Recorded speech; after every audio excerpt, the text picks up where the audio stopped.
I don't know. Are we? I don't know. Let's see. Are we live? Yes. Can we get Holy F's shit. in chat if we're live? F's in chat if we're live. F's in chat? That's F. so scary. Okay. I don't even know what that means, but that's scary. I don't know. I see a lot of streamers do it. If a single person could give an F, we know Yeah. we're doing. It looks like, hey, look at that. Thanks guys for hanging out. Yay!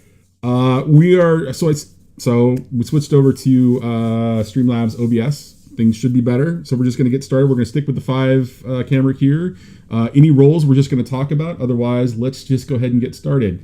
Holy crap. So chat back, blah, blah, blah, blah, blah. YouTube, blah, blah, blah, blah, blah. You guys did your introductions. Let's just go. All right. I'm going to turn my mic down just a little bit. Let me know if that's better. Do you guys have any questions about last week before we get started? And I'm looking at you, Valanda. No anymore. Are you sure? There will be many questions, but I'll bring them up if we come up with them. Oh, all right. Okay. I'm at the point not even remembering what I need to ask, so. We'll see for that bridge when we get to it. Yeah, exactly. All right, cool. So without further ado, then let's get started. Previously on 6 and 20, Metropolis. After trailing an unknown individual who appeared to be talking to something invisible across town from the city library, the crew finds themselves facing off with a group of gang members known as the Alley Cats and an incredible giant, 12 feet tall, kind of crazy, with this young woman sort of in the center of it all. 3 of the crew, Roz, Charlie, Henry, face off and try to save the young woman and prevent the Alley Cats from doing whatever it is that they intend to do with this young woman. However, things get confusing as the young woman's giant begins to barrel through and take out these gang members one by one. Meanwhile, Seth Anna, still recovering from her circumstances in encountering a burglar at her place of business, she wasn't waiting. She was preparing to end her night just to be done when she gets a call from Roz. Roz says, "Hey, meet us at the Rambunctious Rabbit Diner in the downtown district." Was that something I named? Was it? That sounds like something I would name a I place. distinctly remember. I distinctly remember it was Johnny who named it. No. Oh no. This is how it went, guys. This is how it went. Johnny asked Charlie to name it because Charlie knows these streets, though. Oh, right. Oh, that's right. So Rambunctious Rabbit, and then Johnny called it the double R because we like to. Right. I just kept calling it the Nifty 50s. Yeah. I mean, it's like on Which there is and there's a 50s theme to it, right? I mean, that's kind of the expectation was. Interestingly enough, on another note, there is another R&R diner. In fact, it's a chain. There's one in the blue collar district that I believe Johnny visits. So it should be interesting conversation. Anyways, back to the story at hand. The crew successfully extracts the young woman and her giant from this circumstance, and they also kidnap one of the Alley Cats and take them to the R&R diner. There, they begin to question the Alley Cat, who I believe was named Philip, who liked to be called Philly. Philly. Philly from the west side. I don't know if he's from the west side. Maybe he's from the east side. I don't know. Anyways, so jumping in, this Alley Cat Philly is reluctant to give any information until he witnesses an experience with Seth Anna engaging this young individual who they've come to know as named by Lily, and just begins to spill the beans that there is this woman, Julia Sable. She is running the Alley Cats for a very specific reason. She's tracking down these individuals that this woman has previously encountered, and Lily is one of those targets. Philly gave up the Junkyard, a bar in the Tinseltown district, where the Alley Cats tend to hang out. Lily agrees to go along because she feels that there is a circumstance related to her parents that might also kind of. God, I'm really nailing this introduction, so I'm just going to say this: you guys all end up at the junkyard with the alley cats. Henry walks in, begins to start questioning. The women follow in a cab. They show up, and it looks like a fight's about to happen. So, Henry, you are standing far across the room. 6 of these alley cats are in front of you. Roz, Sathana, Charlie, you're standing back towards the door. Roz was attempting to do something, and there are now 6 more alley cats kind of in behind you. What are you guys doing? If I remember correctly, the guy that I was questioning, he has a knife to me, which I responded by summoning a vine of thorns that wraps around his leg and is placing a sharp razor wires like thorn to femoral arteries, the one in the leg. Yeah. And he has pressed it. He looks at the ones that came in. His normal emerald eyes are red, blood red, as he looks at the other ones, and he's like, lay down your weapons, or this one is going to die.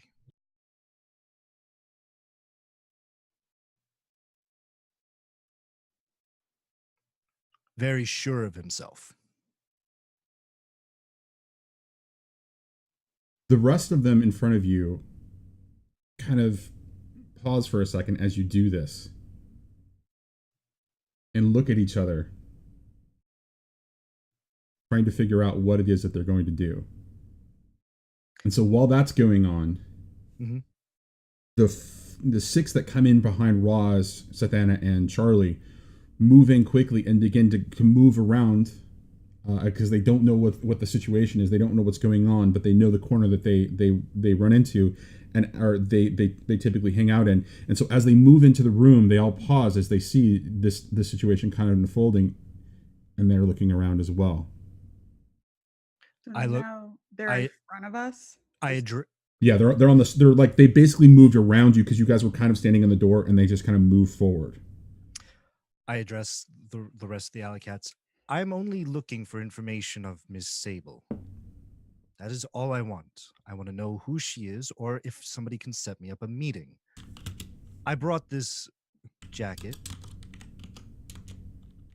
to let you know that I do know for the fact that you worked for her, collecting special individuals. Now, I don't want to have to kill you. But if you show me disrespect, I will.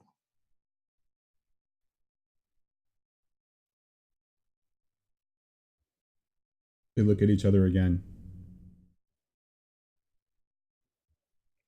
You know about Miss Sable, the one in the front. And you know that she's going to kill us if we don't kill you. And the guns continue to raise. Okay, so at this point, if they moved past her, Roz would have reached in her pocket and dialed a number just in her pocket, like, one of those whatever they're called, favorites, that you just press one number and dial. What's a favorite? You know, the one in your 5, one of your 5s or whatever. Thank you, John. You have 5 a days? Yeah. This is going well. I haven't heard that reference in a while. One of your You're 5s. Okay. So who are you calling? Or are you leaving it to be nameless for now? Calling my friend and boss, Artie. Who is the editor of the publication that I work for. Okay. So that number begins to go through, and it picks up Charlie, Sethana, you see the situation unfolding in front of you.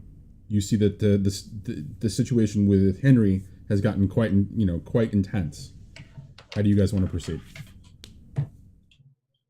We're at a bar, right? Mm-hmm. Yes, this is a bar. Someone behind the bar? Yes, there are a couple people behind the bar. There are a couple people at the bar. None of those individuals are alley cats.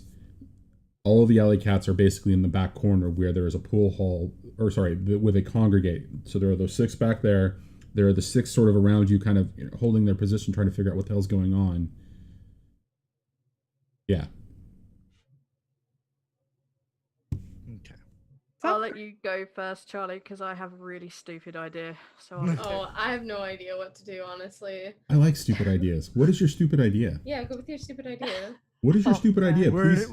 We're in a stupid Alright. situation. we Let's do are it. in a really bad situation, and she is a little bit wasted. She's a little bit annoyed that she hasn't had that much chance to drink this evening.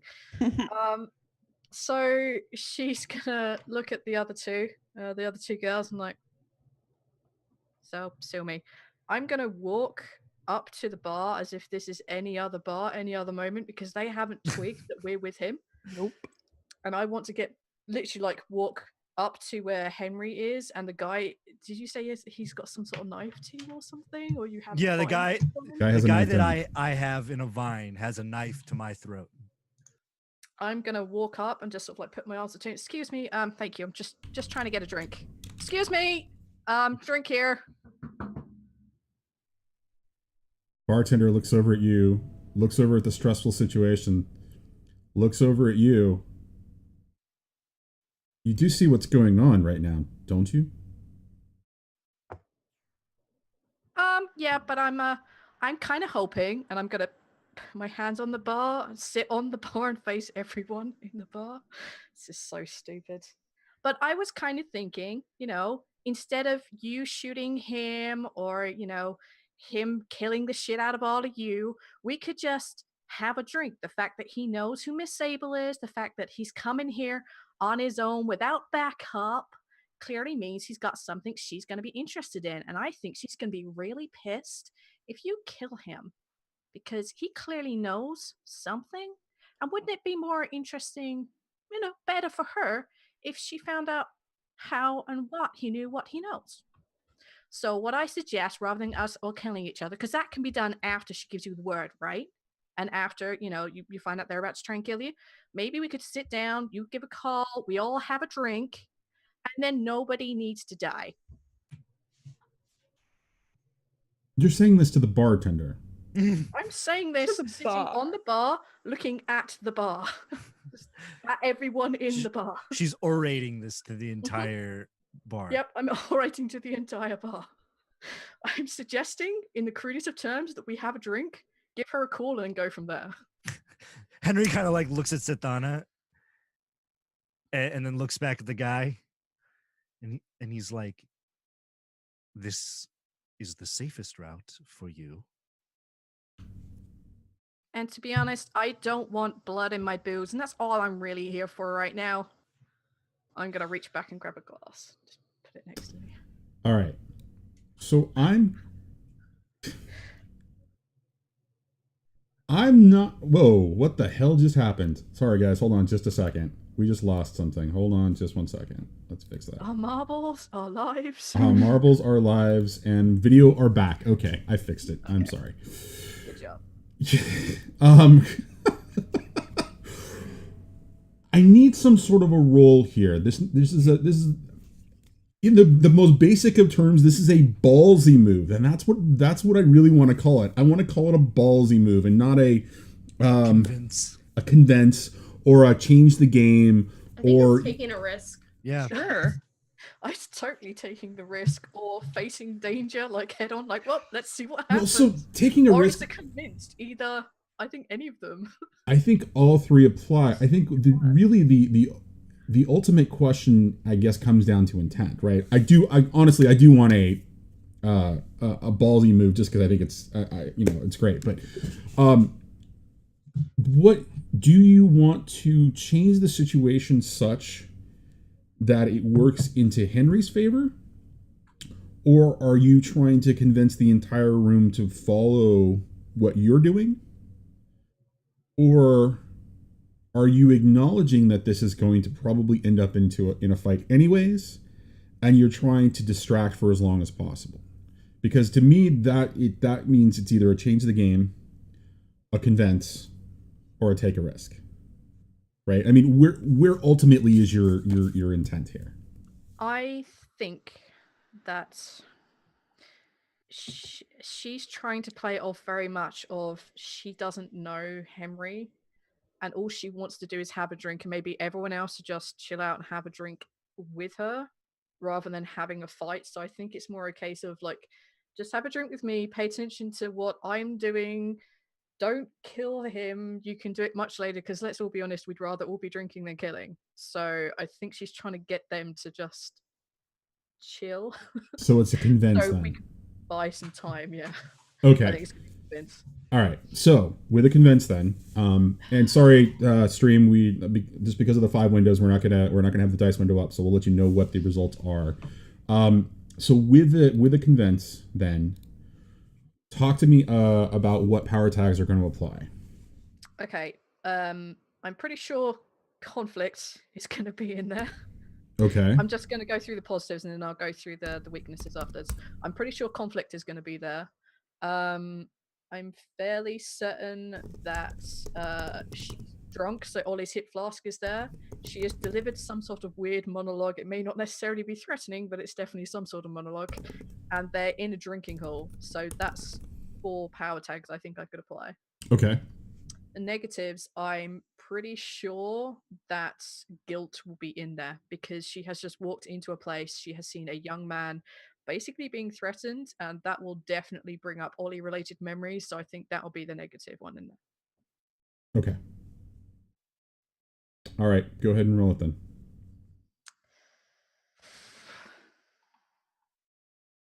That's 11. It's a great success.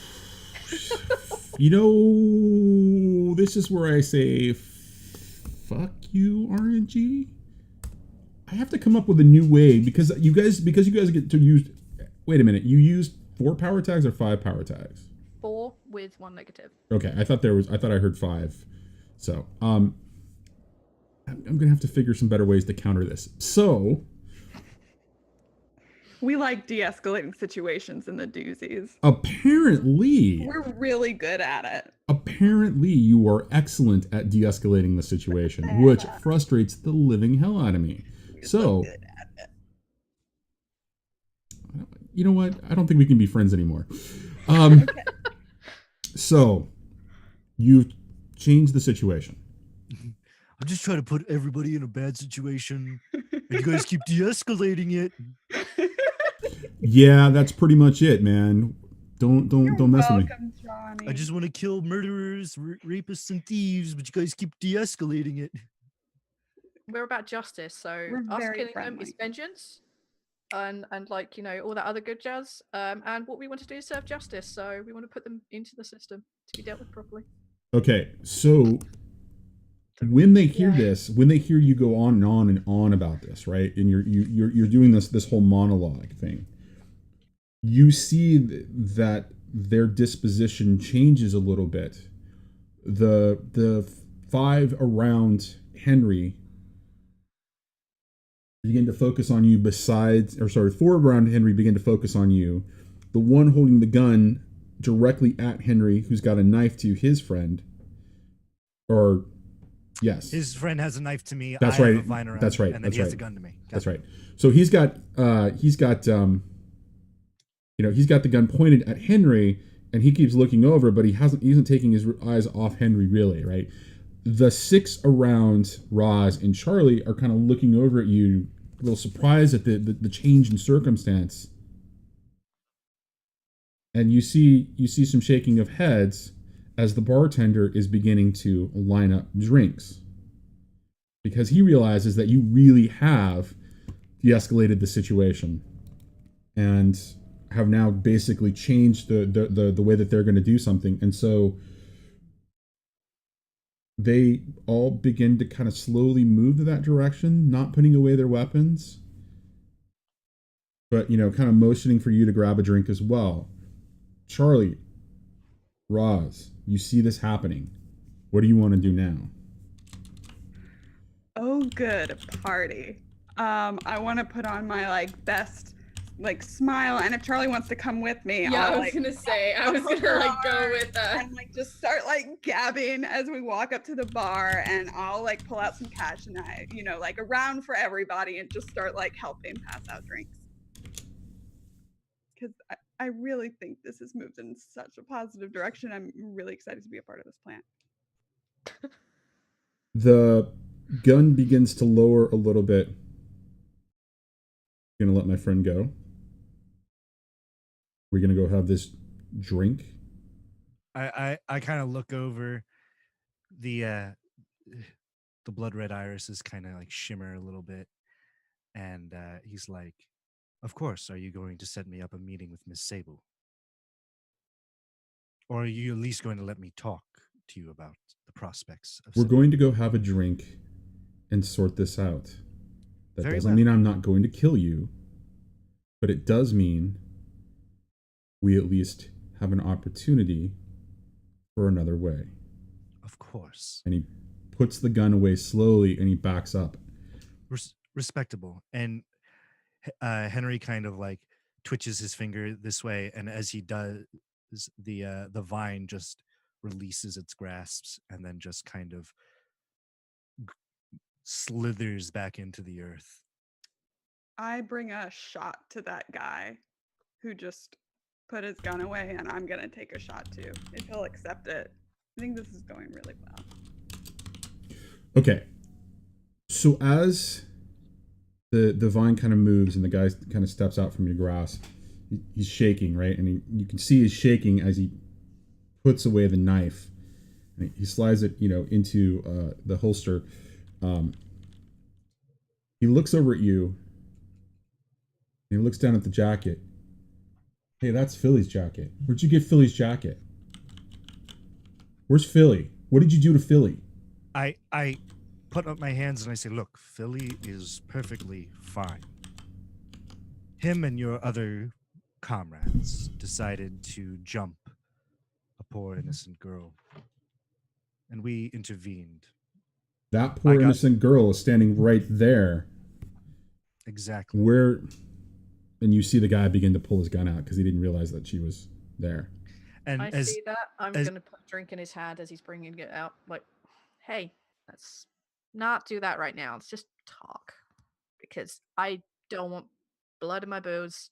Just drink and just talk.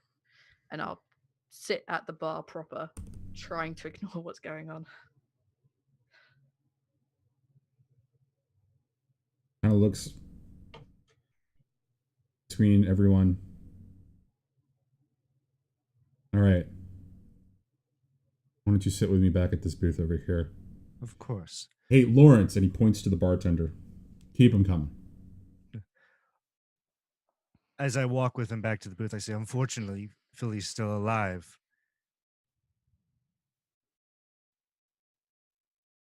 You get a very strong, aggressive presence when you say "still alive." He just kind of looks back at you, and you see that even with the drink in his hand, he jerks immediately to go for his gun, but then he realizes that there's a drink in his hand, and he just takes a sip, and he slides into the booth, and it's a corner booth, right? And so it's a pretty big kind of a table, and he just slides right back into the corner. Henry would slide and sit right next to him. Is the entire group going back there, or is it just them two? I don't know. What are the rest of you doing there? Yes. Charlie? I would probably go back and sit down. Yeah, I would like to have and I want to take Lily if it's possible to keep her close. I'd like to have a better positioning should I need to do anything else if it gets violent again. So I will go as well with Lily and Charlie. But I make sure that everyone in the bar has a drink first. I go around and I smile at all of them and wink a lot. It's relevant. So when you wink, which of your tags are you implying, just out of curiosity? Cool. So I guess persuasive aura. I think summon knights might come into play here because I'm trying to bring them, as Sethana was doing, just more toward liking us, feeling a little easier around us at least. And maybe some former celebrity in there just for being charming AF. So, okay, the reason I'm asking just for the tag is because you're implying that it's a casual kind of a thing, just a kind of spreading the love. Yeah. Do you want to roll a change the game in using those tags to kind of enhance whatever Sethana has done to help Henry and Sethana in this particular situation? Yeah, I think that would be good to make sure everything stays super chill for as long as possible. Okay, then let's go ahead and do that. Okay. And those 3 power tags seem to apply. I don't think my weaknesses come into play here necessarily because I don't think that I particularly know anyone here. There's probably about 15 or 16 people actually in the room. Yeah, what is the percentage that Roz has dated one of them, even for a casual event? Someone in the junkyard? Roll a D100 and that's the percentage. I agree. That sounds like a lot, guys. She's not Calvin level. Just friendly. So, but I'm perfectly happy to roll it, Johnny. It Well, could be helpful because if I know somebody in here, it could actually even add sundry contacts. So right, but you are a serial dater, so I mean, am. You love them and leave them. I'm about it. What would you like me to roll, Johnny? I don't have a problem. I don't have a problem if you want to roll. I think you could also just make the call yourself. I think it's interesting because this is really. It's likely that somebody in this crowd knows Rosalind from her previous career. Right. But the serial dater part adds a wrinkle to that. Yeah. So I'll leave it up to you, whatever you want to do. I mean, I'm happy to leave it to chance either. I mean, we could do it right now, just a yes or a no, and then figure out percentages later. All right. Why don't you go ahead and just roll one for chance, and let's go from there. Okay. So I'll roll a D2. 1 is I don't know anybody in here. 2 is I do. Sure. Let's make it that. I don't know anybody in here. I don't hang out at establishments like this. She's too good for that. I'm too good. She's never slummed it. But I'm considering it if there's anyone cute in here. I don't think it's necessarily. So in Tinseltown, it's not really a slum. It's more. That's right. We're in Tinseltown. This would really be sort of, walking the wild side. If she was in the. Oh, I guess, yeah. The old quarter or blue collar district, that might be slumming it just a bit, but I will date someone from here after tonight. There you go. Okay. So, oops, I almost left the Zoom call. All right. All right. So you got 3 positive, no negative. Yeah. Okay. This is fun. Okay, so I check this. Right, gotta remember how to do this. Boom, boom, boom, and change the game. Oh my gosh, it's a great success, Johnny. What is happening? Did you look at that? It's like we're not supposed to be in a fight. All Charlie wants to do is get in a fight. We'll get into a fight later. I missed last week where at the end of the thing, Roz failed horribly, thus bringing in that. I don't remember that. I don't remember that ever. She's perfect. Yeah. Never change. All right. So you what have. happens, Johnny? You have. By the way, I have 2 juice left over from last session too. Right. So you now have 6 because with a great success, it's a minimum of 2, right? Plus another 2, because of the 3 powers that you rolled, right? So it is 4 juice plus your 2, which makes it 6. So tell us how you're going to change the game here. Okay. All right, we got and stop being so goddamn excited about it. What are you talking about? I'm never excited. I got a crit. Look at me. Look. Calm down, you. I'm very excited about it. Good job. You and my team. All right. I'm saying, yeah, go for it. Yay. Okay. You de-escalated a impossible situation. Seth Anna is. I don't like Seth Anna's role at all. I'm just going to say that right now because it completely changed the game. I know. I was like, I'm going to start chopping off hands. Why not? And then she's like, beer? And everyone's like, yeah, beer.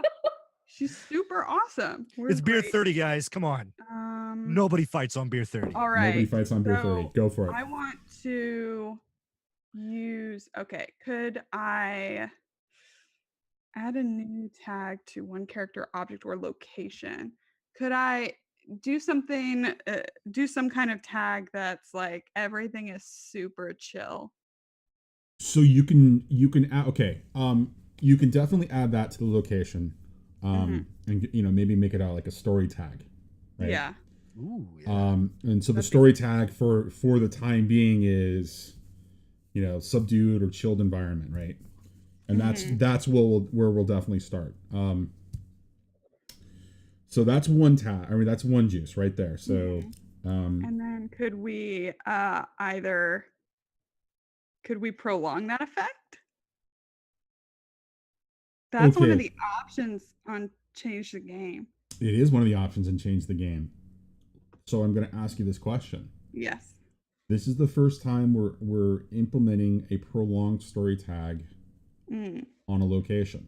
The question is, and this is actually open to the entire table, and Sam and Valondo will remember these are the types of things that we do, we did during Blaze of the Dark, which is we're setting precedents here. We're gonna establish something. Does that mean that this story tag, when you prolong it, does it apply the next time you come in, or does it apply just in general for the crew every time they walk into the junkyard? Or is it the kind of thing that's like a finite amount of time? I'm opening up discussion. I feel like it would not apply to Henry, because Henry he comes in, he throws a jack, and he's like, I want to talk to Sable. And he just started all of this. I feel like it wouldn't. I feel like everybody would be very on edge if Henry walked into the room. So I wouldn't say it's prolonged for Henry. Well, I would say it's not even existing. Well, so here's the thing, right? Is it's not one of those situations where it's like everything is hunky dory, right? Everything is perfectly kosher. What it is it creates, as it's described right now, because it's chilled status 1. Yeah. It is just it is a power tag that will apply in situations, any situation in here for the crew. And what it means is that there is a less likelihood of escalation, right? It could also be, we could also talk about it being a little bit conditional, where it's only about social situations. If you're in a fight, then it doesn't apply, right? Yeah, that would make sense to me. So the some options are it applies going forward when we walk in social situations. It could apply. Yeah, it could apply across the board, or it could apply just to social situations, but it's an ongoing thing for the doozies. Cool. Yeah, okay, I mean that's yeah. I think I like that. Is that in this place, or are you applying it to the alley cats in general? I believe she's applying it to the location. She could, I mean, because that's where the status is, right? The chilled status is on the location. Yeah, but you can. Oh yeah, because it says add a new temporary tag. Yeah, that's fine. We know it's a hangout for them. Yeah, I think it would make sense in this particular situation that it lasts much as I don't want to say it, I think lasts for a finite amount of time Mhm. because it is just this scenario that we have managed to calm down. I think walking in Right. again, we're not going to exude like, hey, they're those really chill people. Maybe the barman may think the same, but I don't think the rest of the people in there would necessarily feel that, because next time we walk in, we could have really done something not great. I think it makes more sense to be a finite amount of time in this particular situation. So like, I'll give you. I'm sorry. Let me jump in with a little bit of some insight into that part, and then I'm sorry. We'll get back to you, to Roz. The thing is that it's not a permanent thing. It's a prolonged effect that can be removed by some other status effect. Like if you look at Change the Game in the PDF, or you look at the handout that's in Roll20, you look at the actual description. Give or reduce a status is one of the options, right? You can completely remove a status by reducing it all the way to 0. So there might be that might be a hard move that I use as the GM. So that's an option there. The finite amount of time I agree with. If you really want to play it that way, it's the kind of thing that will apply or can apply and can be removed. It's not a permanent status in that same way. It's just a long-term status.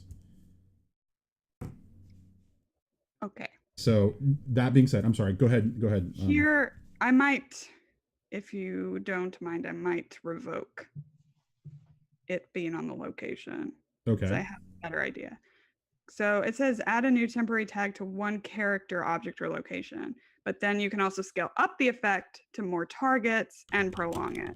And I have a lot of juice. So what I'm thinking is start with this guy who had the gun, who seems to be the guy we're talking to. Mm-hmm. Start with him. So I'm just going to go through my general idea and then we can ask questions. Okay. So start with him, then scale it up to the alley cats here. Okay. Prolong it for, I agree, like a finite amount of time would make sense. Okay. And then one other thing. I could even, can I increase the status, or it just has to be a tier 1? You can increase the status. I mean, that's one of the options that you have. Great. So if you look at what's in the Roll20 and in the description in the roll box, the roll box description, that's a slightly older version of that information. If you look at the handout or you look at in the book, that's got a better description of of the things that you can do.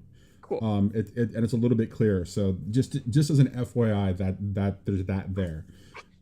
Okay, so let me make sure I understand this. Yes. You're going to implement what status on the guy that you're talking to? Well, I think I'm going to make it a tier 2, whatever it is. So if chill is 1, right, maybe, I mean, at ease is pretty much the same thing. Does anybody have any ideas for what tier 2 version of that would be? Of what? Chill? Yeah. Super chill. No. Relaxed. Super chill. Relaxed. Yeah. And I guess like a tier 3 would be enamored. I feel like that would be a max That's a bit tier. of a jump, yeah. Maybe. Look, I'm just really excited. I also have 2 more juice. Enamored would be a tier 2 definitely, because the next thing could be infatuated, which could be a problem for Roz. Right. Oh, yeah. Okay. I'm going off of chilled. I don't. Yeah, no, I started with chill and then I, improved. Right. I don't look at my SO and be like, I'm super chill. Look over. Now I'm extremely enamored. It's like, well, it's coming off the idea of switching from the environment to the person now. I guess, yeah, no, you're right. So let's give him a tier 2 of enamored, because I think that's funny and it's kind of what happened with Philly. And so it's gonna you're gonna extend that effect then to the alley cats in general. Yes, because I like the kitties. Are you gonna call them kitties to their face? Not yet, but I could get away with it. I'm sure you could. Thank you, Johnny. And prolong it. Yeah. And that's 4 juice, and I still have 2 that I will hang on to. Okay. Boom. I understand how games. I like Trendane's thing as well. It turns out the one person who's enamored is a fan of the show who just realized who she was. Oh God. Amazing. Okay, get to that. I'm very happy with how that all shook out. I'm sure you are too, Johnny. Not at all, but I've given up. All right. I'm ready to rile this guy. He's distracted. He's relaxed. It's extended to his buddies, and it's going on for a while. So I'd like to see how you're gonna rile this guy up, Henry. Okay, so Don't encourage him. Don't undo the hard work we've just spent the last half hour setting up. I'm sitting by our friend too. I'm on the other side. Wait a minute. Let me examine that particular statement before we go any further. Don't undo what we just spent the last half hour setting up. So what you're saying is don't undo it. But didn't you just undo what I had been planning to be a big fight for the last week? Yeah. But there's a difference between us, helping each other out, and making you make that face of what the hell. But conflict drives dramatic action. Let's get some dramatic action up in here. That was dramatic. That was very dramatic. Okay. See, we're making you make that face again. Good job, guys. Yay. Okay. So Henry slides into the booth. What is Seth Anna doing? How close is the bar to the booth? It's about 20 feet. I mean, the drinks, he did tell Lawrence to keep the drinks coming. I'm probably going to sit at the bar, just keeping an ear out for what they're talking about, and probably drinking pretty hefty. I'm kind of keeping an eye on the rest of the bar, so that if any of those guys start kicking off again, I can just woo them with more drinking. I'm on crowd control.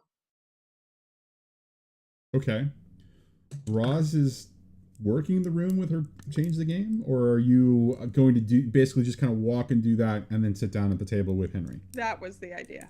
Okay. The other side of my new friend. On the other side of your new friend.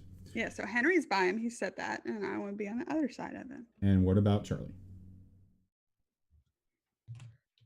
I'm sitting in the booth too. Sitting next to Henry or sitting next to Roz? Sitting next to Roz. I don't know Henry very well. You don't know Roz very well either. It's kind of interesting. Yeah, but we're best friends already. Yeah, but we're best friends. Where's Lily in all this? Lily is just kind of sitting at the bar taking in the situation. She's not sure what to make of it. I give her a thumbs up.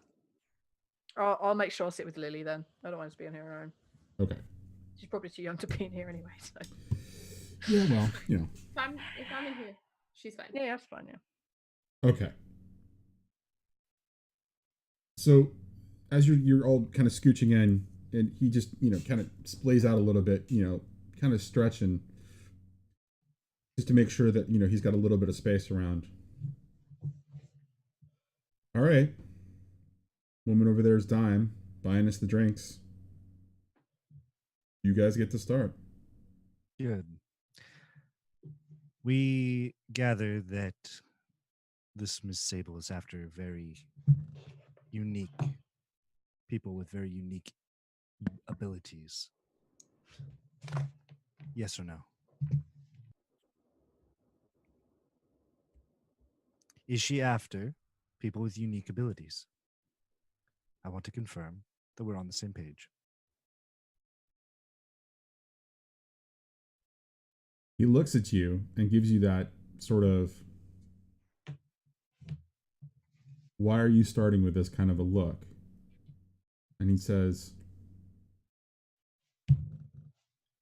I will confirm that we are interested in that young woman over there, and that we were asked to bring her in. I don't know what Miss Sable's interest in them is. So, what is it going to take for us to talk to Miss Sable? What is it going to take for you to get us to talk to Miss Sable? You don't want to talk to Miss Sable. Let me be very clear about that. If I'm willing to kill to prevent her from knowing that you came in here and did this, what does that tell you about Miss Sable? That she's very scary. I'm scared of her. You? You don't seem like the type, but I guess if you're scared, then that makes her pretty scary. Makes sense. He reeks of fear anyways. I bat my eyes at him.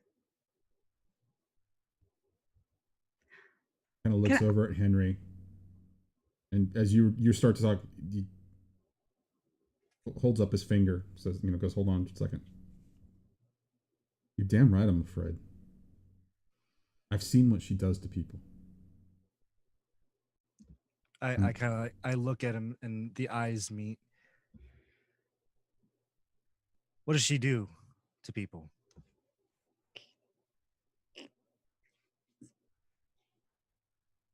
Let's just say they don't really walk around after she gets done with them.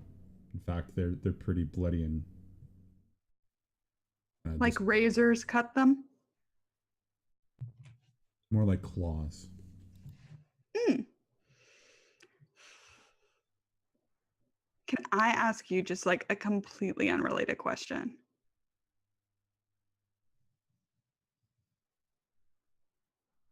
Great. So I was just wondering if you had seen a friend of mine, because I know some of you guys were out and about downtown tonight, and we're just looking for a friend of ours. Her name's Alexis.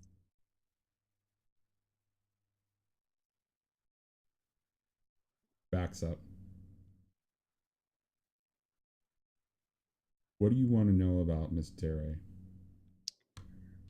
Oh, just, where she is, if she's okay.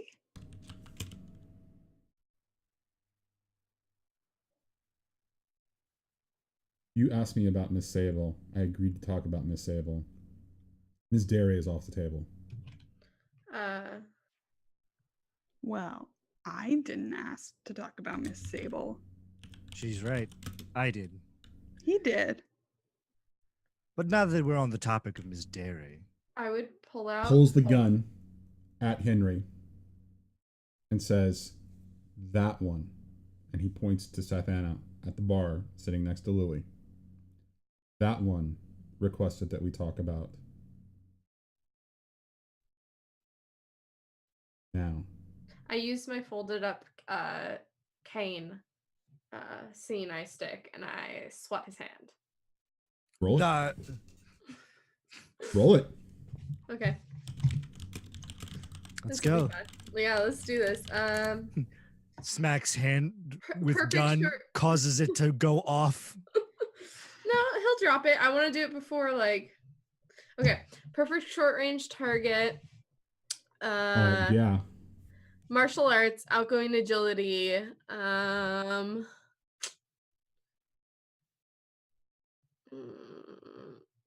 I feel like there's some ignore danger in here too. Well, yeah. I'm just trying to think if sense is the finest detail would.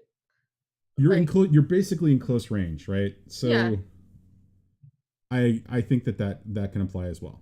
Okay, so I'm gonna use 4, but then I'll drop it down to 3. Because ignores danger is definitely coming into play here. Yeah. Okay. Okay. And what should I roll? Well, what are you doing here? Are you hitting him with all you got? Are you taking a risk? I mean, ultimately, what is your intent here? I want him to drop the gun. But are you doing it? Wow, sorry guys, our cats are going nuts. Are you doing that to? I want to drop the gun and take it away from him. I want to change the game, I guess. You want to change the game? Okay, roll it. Because everybody else seems to be rolling great with change the game. So. Woo!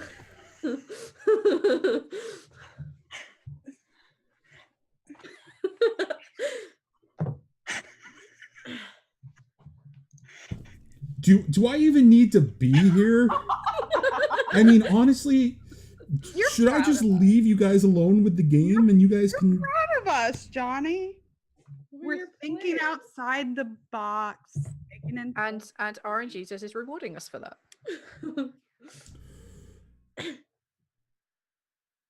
You're welcome. Let's continue. All right. So you've got 4 juice to start with here. 2 minimum, plus 2 for the additional 2 powers on top of the first one. So that means you've got 4 juice. You can change the game here. What do you want to do? First, I'm going to what I can create or summon new object, burn, remove tier, scale up, prolong, hide. I want to take away his gun, so I guess I want to inflict a status of Disarmed on him. Okay. So he has a disarmed status 1 on him. Okay. Which means that when you hit him, it'll drop, like the gun will drop to the table. I want to add a disarmed status tier 2 by taking the gun. Okay, so can anybody think of if there's a better description for that than just tier 2? I mean, if it was disarm, maybe it's taken. If it's just or it's in her position. Defenseless. No. Defenseless. Yeah, that something along those lines, though. Let's say taken. Taken tier 2. Okay, so you bumped it up to tier 2. Wait. You want to hide that you've done it? No. I mean, hide from, not necessarily from him, but from anyone else watching? No. Cool. I think it's blatantly obvious he doesn't have a gun anymore. Rad. Nice. And then you can bank those 2, nope, or I'm gonna cock the gun and point it at his face and make him scared.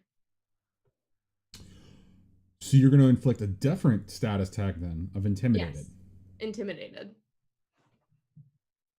Okay. And I'm banking the and I'm gonna do an status of intimidated, a second level of intimidated, and being like, and I'm gonna say to him, so you like to point guns at people, but do you like when people point guns at you? I'm going to go straight with intimidated 2, just on this one, so we can keep the scene moving. Wow. Nice one, Charlie. Because you slap, it hits, on his hand, right? It comes down, and he's like, ow! And immediately you grab out, cock the gun and point it at him, and he didn't even realize what was going on as he looks over and goes, she was blind. I am blind. She's super blind. What are you talking about? I can't see anything. Have I told you, Charlie, yet that I love you? No. Because I do. Oh, I love you too. And then I look back at him and I'm just like, turn face. He looks over at Henry and he says, I think I'd rather be fighting you. Trust me. You'd rather be fighting me. This is all just to lull you into a false sense of security. Wow, a small 5'3" girl just took a gun out of your hands. How does that make you feel? And I'm blind. She's so blind. Charlie, what were we talking about? Was it Alexis? Yeah, I think it was. Just like slipped out of my head. It's just so like, so much is going on. So just for Seth Anna's purposes, looking out from the distance when you see this happen, Lily immediately starts uncontrollably laughing, and the other alley cats around her who are drinking at the bar kind of like, what? And she starts to tell a story, and they all begin to erupt in laughter as Lily recounts what happened to this one guy sitting in the corner. Listen, he says, I agree to talk about Miss Sable. If you think I'm afraid of Miss Sable, and yet I'm willing to talk about it just even in the generalist of terms, let me tell you, I can't speak on Miss Dere's circumstance. I was hired to do a job, and that job is done. So you took her. That's not how I describe it. You escorted her? I'm gonna push the gun up against his forehead and try to convince him. Maybe you want to tell me a little more about that?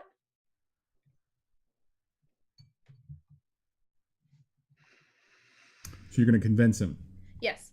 I'm going to use, again, perfect short range target, fear is a weapon.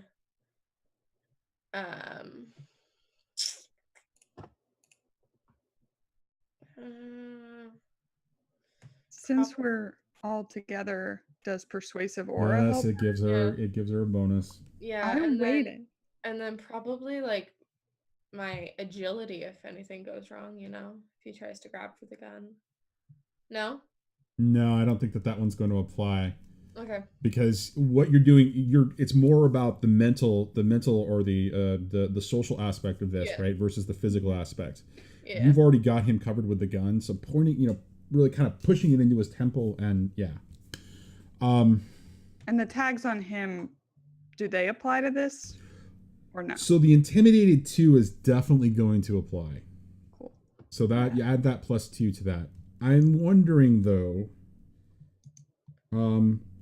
Probably. Charlie pushes this any farther though. If this roll doesn't go well, or Charlie pushes this any farther, I'm just going to let you know that relaxed tag could be in threat. Could be under threat at this point. So I just want to let the table know that instead of me messing it up, it's one of your own.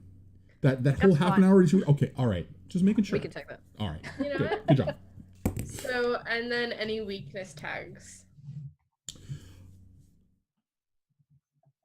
At this point, Ignore's Danger has already come into play, and I don't think that it's going to make a difference.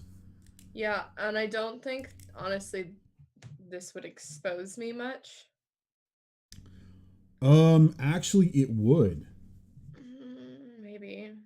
Not from the way that you're thinking about, right? So I just don't get recognized as who I am. You're demonstrating that you can do things even though you're supposedly blind. I am blind. Absolutely. You're demonstrating things. I'm going to say no on this time, but again, if you push it, you push your physical attributes in this, or you push this, the exposure might come up separately. Okay. All right. So I'm going to convince him. 14.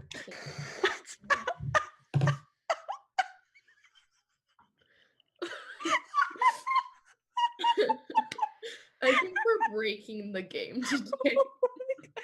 I think we're demonstrating how to break the game. And how to break Johnny. Just only look at his to, little what face. session is Have this? have Is we this got 4? anything other than a great success? No. Not yet. No, I don't think so. No, So when we really need it in fight situations, we're just gonna roll like ones. we're gonna be boned. Yeah, and that will go further to prove that we shouldn't be killing people. Well, this Exactly. might be an argument for an off-screen discussion about a maximum number of power tags used. This also could be one of those situations where there are so many people playing on Roll20 right now that RNG Jesus is just smiling on you guys. Oh, I don't think so. Wow, Johnny. Don't make us feel good about ourselves. That's not why we play games. I think No, I'm you do just you do really you good do at it this. all on your own, right? I think I'm just really good at this game. Apparently, Charlie has proven that she is really good at this game. All right, Charlie, you get one of two things, all right? Or Okay. actually, you succeed in convincing him.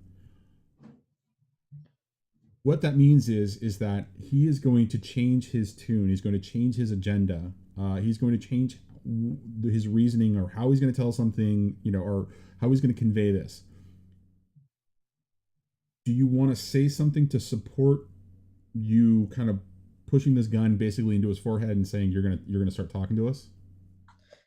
I'd probably just say, so why don't you tell us everything you know about Alexis, and then tell us about Miss Sable, and then we can have, some nice cookies and milk for bedtime. I look over at Charlie.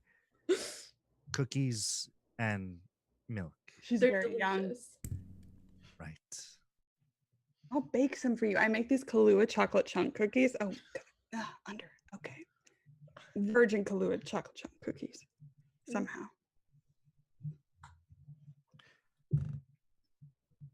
Kind of looks at all of you as you're having this exchange of conversation. Okay. But I'm gonna need some help getting out of town if I tell you what I know.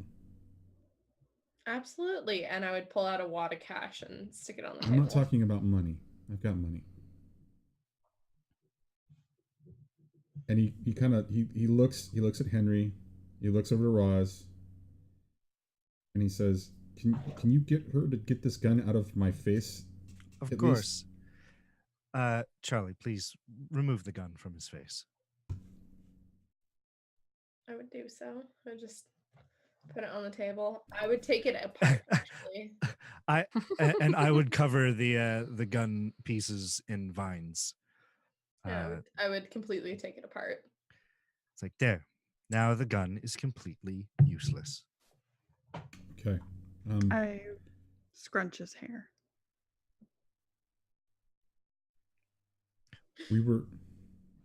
So what are you asking me first? Are we talking about Miss Dere or are we talking about Miss Sable? Well, I came in here asking information about Miss Sable. Who is she and why is she going after young women like Ms. Lily over there? As well as how can I find her? I understand that you don't want to tell me where she is, but you must know why she wants Lily. Right, but then that woman right there, that kid right there, she points over and he says, she just pointed a gun at me, took my gun away from me, and I started asking about. Yeah, so answer, her questions first. I just want to know what you want to know first. I just want you guys to make a decision because I'm first you want to drink, then you want to fight. What are we doing? We're very changeable. Very changeable. Very unbalanced. So, I think these are both lines of questioning that we're interested in. I think I'll tell you what. Mm. You ask the questions because both of them have said something. You stay, and he points to Roz. Okay. So, I want to know about Miss Dere, who wanted her brought somewhere and why. And where. I mean, any of those would be so helpful. She hired us. Alexis hired you. Yes. Protection? No, not quite. She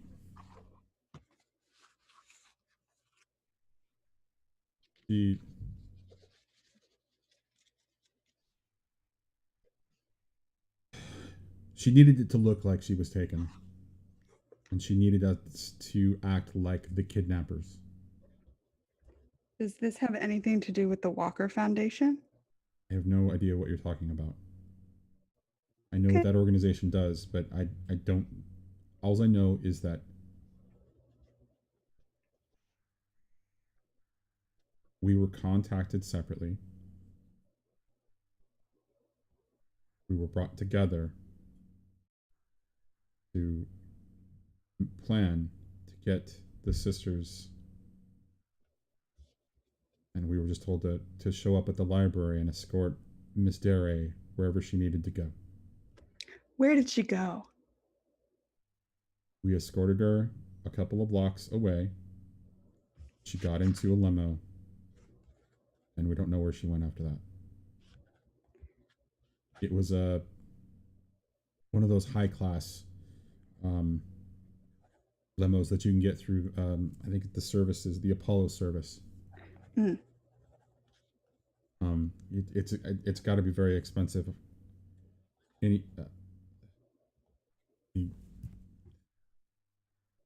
She was not kidnapped. And as we were trying to walk her out of there and make it look suspicious, we were asked to, We were paid a lot of money. That one, he points over to Lily.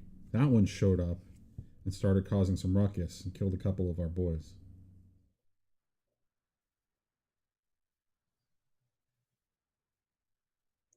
I think she was scared for her friend. You guys, I guess, did your job well. Ms. Dere did not know her. She did it.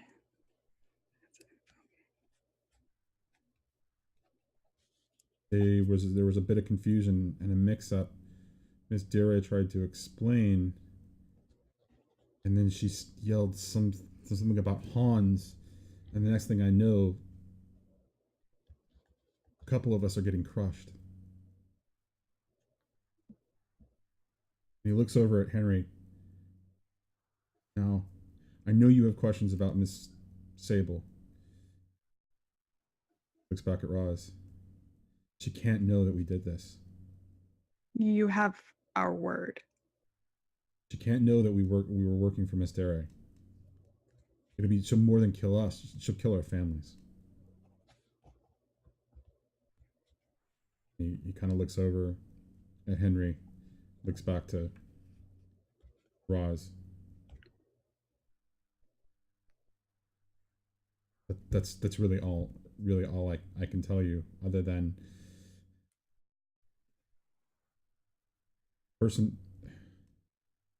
No, I can't. I can't. What is it? Person who hired us, they threatened us in the afterlife, which I don't even understand.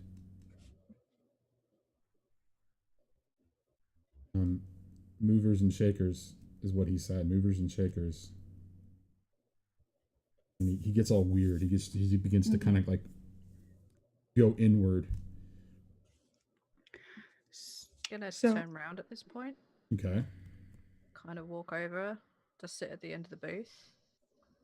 Who threatened you in the afterlife? No. All right. How about guy or girl? Oh, clearly a guy. All right, guy. So we talking? Tell me what he wore. Just a hunch. Not doing it. Not doing it. Why? I'm not doing it. You can see that he's beginning to shut down, and his defenses are coming. His social defenses are coming up. He's like, not happening. If you don't want to tell us about him, is there anyone else who could? Not if they valued their soul.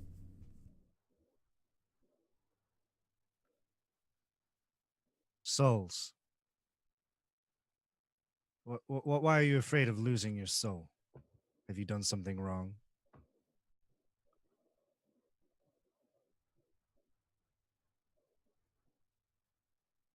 He doesn't want to answer your question. He's trying to ignore it. You realize that you can see it play across his face that he realizes that he's gone even farther than he should have, and he's just ask me about Miss Sable. Fine. Can I ask a Miss quick Sable. meta question real quick? Go for it. Just to clarify before. So Alexis hired us, but somebody else is involved. Am I understanding that correctly? Yeah, somebody made the deal. Okay. Somebody made the deal on behalf of Alexis. Thank you. Got it. Great. Henry.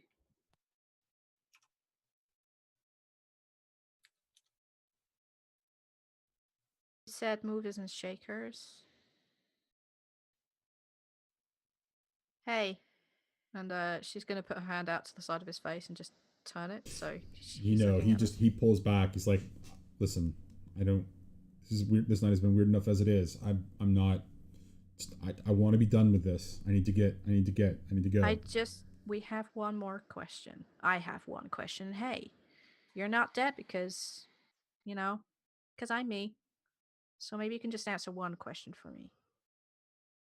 He looks panicking, and he's looking over at Roz. he looks like he's deathly frightened at this point. Let's just hear what she has to say. And if it's too much, then it's too much. But she's a very discreet person. And nothing is going to leave here that's going to connect this to you. I promise.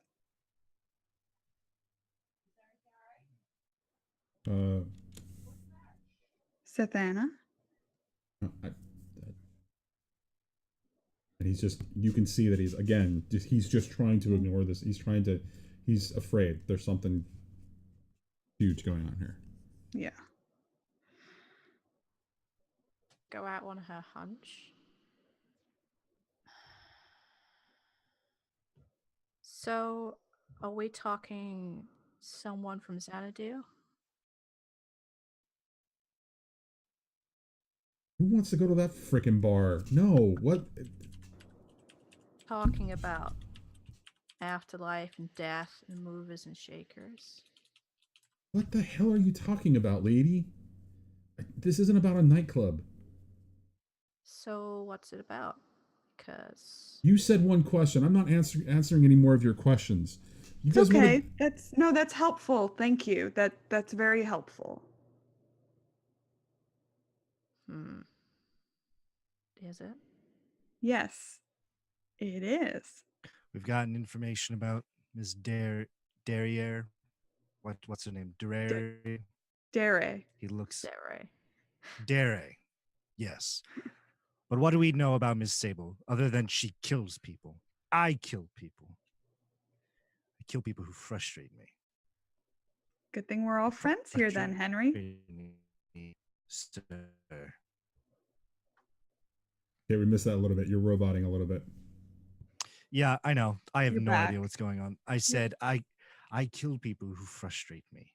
And I look at him, and as he says this, his eyes flare up.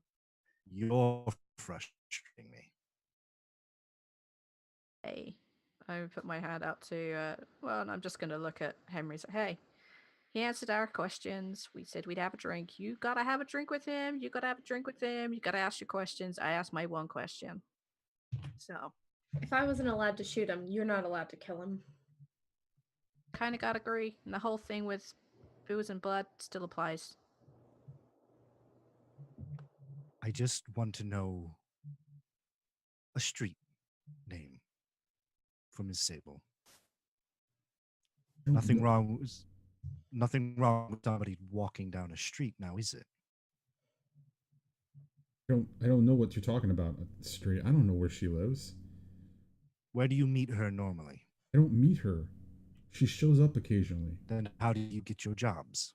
She shows up occasionally. Sometimes she leaves a phone. Sometimes she leaves a note. You were supposed to bring Lily here. Yeah, and I've got a phone. But you ain't getting that. You have a number or a phone? I have a phone. She calls. Has she called yet? No, she's not called today. He looks at his watch. It's 3 o'clock in the morning, or 2 o'clock in the morning. I don't expect to hear from her until in the morning at least. Does that mean you're leaving the girl here? Is she staying so that we can? Aren't you planning on skipping town? Yeah, I am, but you're not getting the phone. But if you're skipping town, you don't need the phone. And he leans in and he looks at you and he says, "Are you going to be the one to take care of my mother and my little sister when she finds out that I gave you the phone?" What do you think Sable's gonna do when you skip town? If it's just me and she thinks it's me, maybe I can get far enough ahead. With your family? But if I give you, I'll send for them. If I give you that phone, she's going to kill everybody in this room and their families. So what are you Families gonna are tell innocent. her? I'm sorry, what? Or are you just gonna skip town and not tell her anything? You really think she's not gonna come after your family if you do that? That's the leverage she has over you, right? And he looks over at Roz and he's like, is this really how this is gonna work? Are you guys gonna continue to badger me with questions? I'm sorry. It's been a very confusing night. We were trying to take care of, a kid over there. Someone scary was after her. I don't want anything to happen to you or your family I- but we're gonna try and stop her, I think. Listen, I think this guy and I, and he looks over at Henry, should have a fight right now. I'll let him kill me, then at least I know everything will be okay for my family and these guys in here. A fight's not a terrible idea, although I don't think it needs to end in your death. Maybe it just looks like it does. I think a fight is something that we've all been itching for and would actually fulfill all our needs right now. Really, really Friend, think and about as it. soon as she says that, I'm so sorry about this, You're back. guys. That's You're back. okay. You're back. Yeah, I have no idea what's going on. Henry slams his hands on the table, and it just erupts. You roboted there again. You slam your hand on the table and what? Yeah, it erupts into vines. I'm gonna try to figure this out. We had a bad storm here this week, so You're back. You're not roboting anymore. So go. So you're gonna slam your hand down. What is the vines gonna do? the vines are going to spread all over this guy in front of us. So you're gonna bind him. Bind him. Okay. You leave his pockets free for me. Well, it's yeah. I'm going to bind him. It's going to be obstacles, briar weapon. I think that's about it. I'm going to invoke seasonal atrophy because the state of mind Henry is in is a very winter state of mind. Okay, but it's still summer, right? Yeah, that's why he's invoking seasonal atrophy. Right, but it's still summer. Just because he's in a state of mind does not mean that. I mean, if you want to, I'm okay with that. I still think that the actual season makes a big difference in that. So Okay. I mean, if you really want to, that's fine. I would argue that the actual season has a huge impact on it, not just on his mindset. Okay. So, all right. So that way you're not taking the weakness, right? I feel like it is because the difference between normal Henry and this juiced up Henry is the thorns. Okay. All right. Fair enough. And that's what's getting the seasonal atrophy. All right. That works. So, all right. And it's going to be a change of the game. Okay. Mild success. Okay. Mild success. So that means you get, what is that? Hold on a second. Let me look at the hashtag pro streamer here, guys. Give me just 1 second. So you've got the one power tag in play here. So you have one juice. What are you going to do with it? Spend it. Unbinding him. Unbinding him. Tier 1 status. Okay. The vines erupt from the table and they start kind of weaving themselves across his body. The thorns are digging into him. One vine wraps around his neck, digging into that as well. More vines wrap around his wrists and ankles, kind of binding him to the seat. Okay. And so when you do this, how obvious is it? I mean, is it the kind of thing that it's, I mean, because you don't have the ability to hide it, right? It's not like you can hide the effect. What I'm asking is more about what is it? I mean, is it, how obvious is this binding of him that's going to happen? It's pretty obvious because he got up and he slammed his hands on the table. Okay. And so as you do that, he kind of gets wrapped up in it and he just, he gets caught. And he goes, "What the fuck?" And next thing you know, all of the other alley cats are like looking over going, "Hey, what's going on back there? I thought this was just a conversation." What's this guy's name? You haven't asked his name yet. Nobody's asked him. I just assumed we did. Pro RPGers. Yep. I wanted to. It just there wasn't a good space for it. Okay. Just call him Kitten. It's fine. Oh, okay. So Yeah, I was waiting for Kitten to come up into that. Listen. I can't do it now. You're not giving us anything. We're taking it. See? You're not culpable. And I'm going to he's bound, right? Mm-hmm. Okay, I'm going to slowly start looking for the phone. Making it look like something else, maybe, though. You start digging through his pockets, right? And you don't find anything other than his wallet and his own personal cell phone. Right? Because it's very obvious because it's got a picture of him and his girlfriend, on the lock screen, right? And so you dig through and you don't find it, but you do find a key. And that key looks like it fits into one of the lockers, because on the other side of the room there's a set of lockers, almost like you would find at like a bus station or kind of a thing. All right. I don't want anyone else to see this, that I have the key. Well, so you were digging through and it's obvious that something's going on and people are kind of, are starting to look your direction.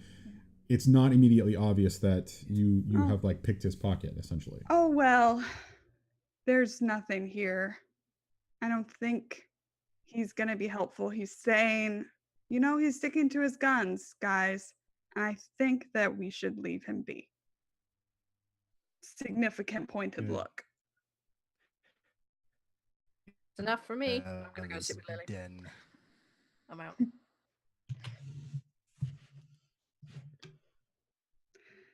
Loyal alley cat. And he realizes that you've picked his pocket. And he kind of looks at you as you're starting to get up. You do realize that no matter what you do and how you try to make this look, I'm dead now, right? Do you know that? Because I'm not going to get out of here in time. Because you've got me bound here. Because you've taken that key from me.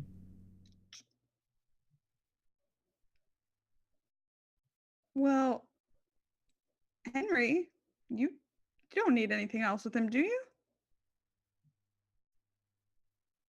Do we have the phone that we can contact Miss Sable? No, he didn't give us that. But I don't think we need it. Pointed look.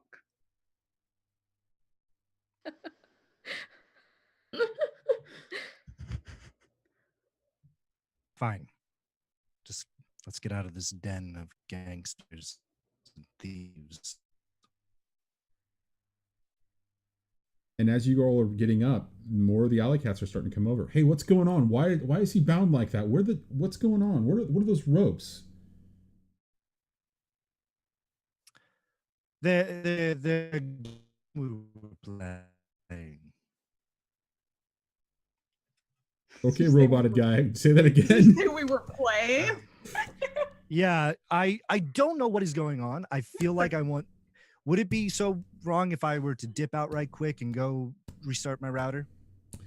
If you want to do that real quick, Windows will go crazy, but we'll make it work if you guys want to do that. I mean, it's I don't. Do you think it's really going to fix the problem? I mean, this has been the night of technical difficulty, so I feel like I should leave a try. I think that robot may confirm. Yeah, the robot's confirming. So go ahead and do that, and we'll since you're sort of stepping out of the scene for just a second, we'll let Roz, Charlie, and Satana figure out what they're going to do as I address the Windows issue as we review this. Go for it.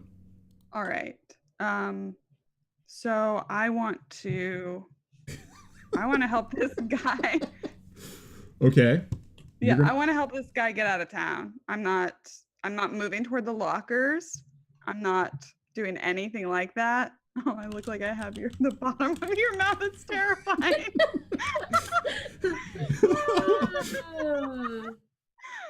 I look very serious. This is very, very strange. Here, let me. Okay. Yeah. When you go down, I'll come up, and then we're talking now, right? Yeah.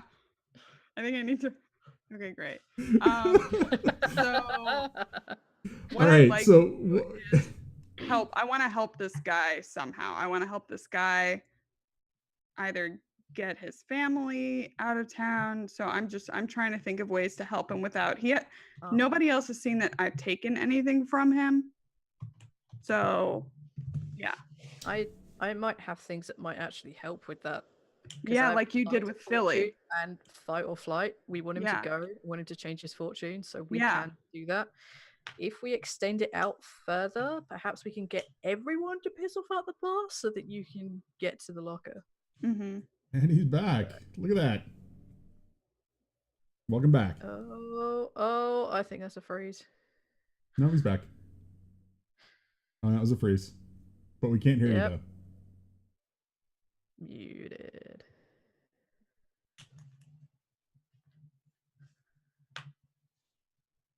We just can't hear you, Alex. You're back, but absolutely nothing. Oh, yeah, no, okay. I muted my mixer. I muted my mixer by mistake. I'm sorry. Streamers, we all overthink things, don't we? All right, cool. Seems like the roboting is still there a little bit, so we're just gonna roll with it. Yeah, we'll roll with it. I apologize, guys. Hey, it happens, dude. It's been a night of technical issues. The VOD for this and the upload to YouTube is going to be hilarious. I'm probably going to put a video or like a short little introduction just to make sure that everybody's aware of what was actually going on. Okay, so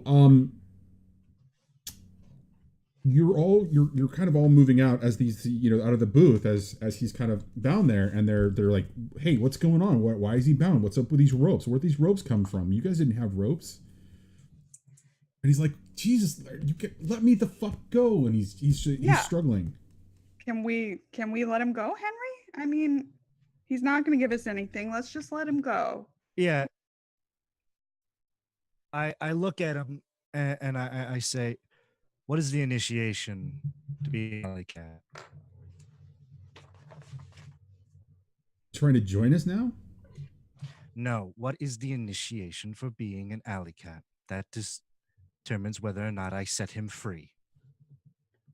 It changes from cat to cat. What the hell? What does this have to do with anything? What did you have to do? Actually, I want to hear that too. And he looks a little embarrassed. Hazing. I had to steal a milk truck. You get cookies with it? Oh my God. I look at him. You had to steal a milk truck. Yeah, I had to steal a milk truck. For each cat, it's different. They wanted some milk, and then they distributed the rest in the blue-collar district. Some needy families.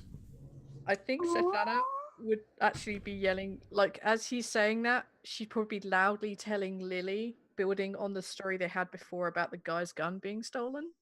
Like, oh my God, Lily, something else to add to that story. Apparently, to get in the alley cats, he had to steal some milk, like a proper cat, and then give it to a bunch of poor, needy little kittens. Oh my God. he hears that it was something as trivial as stealing a Mhm. truck. As soon as he hears that it's something as trivial as being a truck, Henry kind of relaxes. He goes and opens them. Sorry, what was that last part? You roboted again. I'm just waiting out this latency problem. It's okay. Yeah, yeah. I know. I'm getting frustrated. It's okay. We're good. Just keep rolling with it, man. He closes his eyes and he relaxes and he opens it and his eyes are green, calm, emerald green with a red ring around it. As soon as his eyes turn green, the thorns on the vines just disappear, and he's looking. You warrant nothing. I am so sorry that I've caused so much of a disturbance. He looks very nervous, and as he does, he kind of flicks his hand, and as he does, the vines just recede back into the table as quickly as they appeared. And he looks to the other alley cats. I said, I'm sorry for ruining your night. I'm very sorry. Please forgive me. The rest of the cats kind of look around at you all. What the hell is going? Where did those ropes go? And the guy kind of shakes himself off. He's like, starts sliding around. They went back where they came. You need to give me my key back. And he reaches out to Roz. Dude. What key?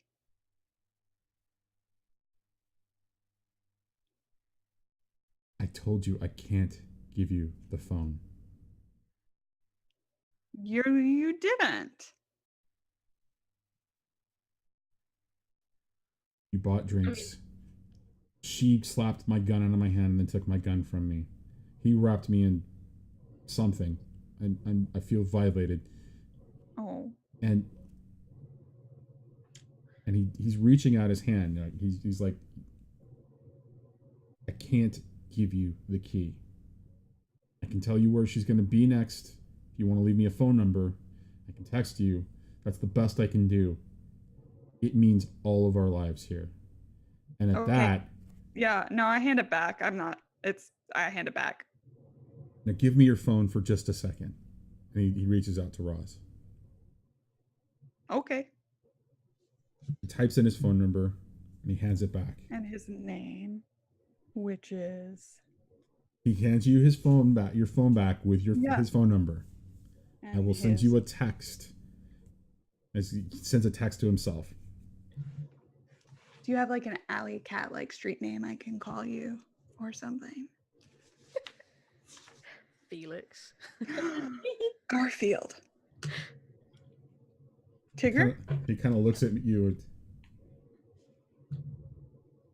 Actually, the name comes from the initiation. They call me Juggy. Oh boy. Oh boy. I do not laugh. I just nod. Charlie laughs a little bit. Kind of looks over at Charlie. Keep forgetting you're not blind. I'm absolutely She's blind. so blind. What are you talking about? And I whip out my stick. Alrighty. And I just slowly walk out the door. Look, you guys have got you the information that you want. You need to leave. And I'm going to suggest that when I send that text, you forget about it. He looks over at Henry. And he looks back to Roz. And I'm going to suggest that you forgot everything I said about Miss Dere. And you hear the rest of them. What the hell are you doing over here, Tal? You know, and he's like,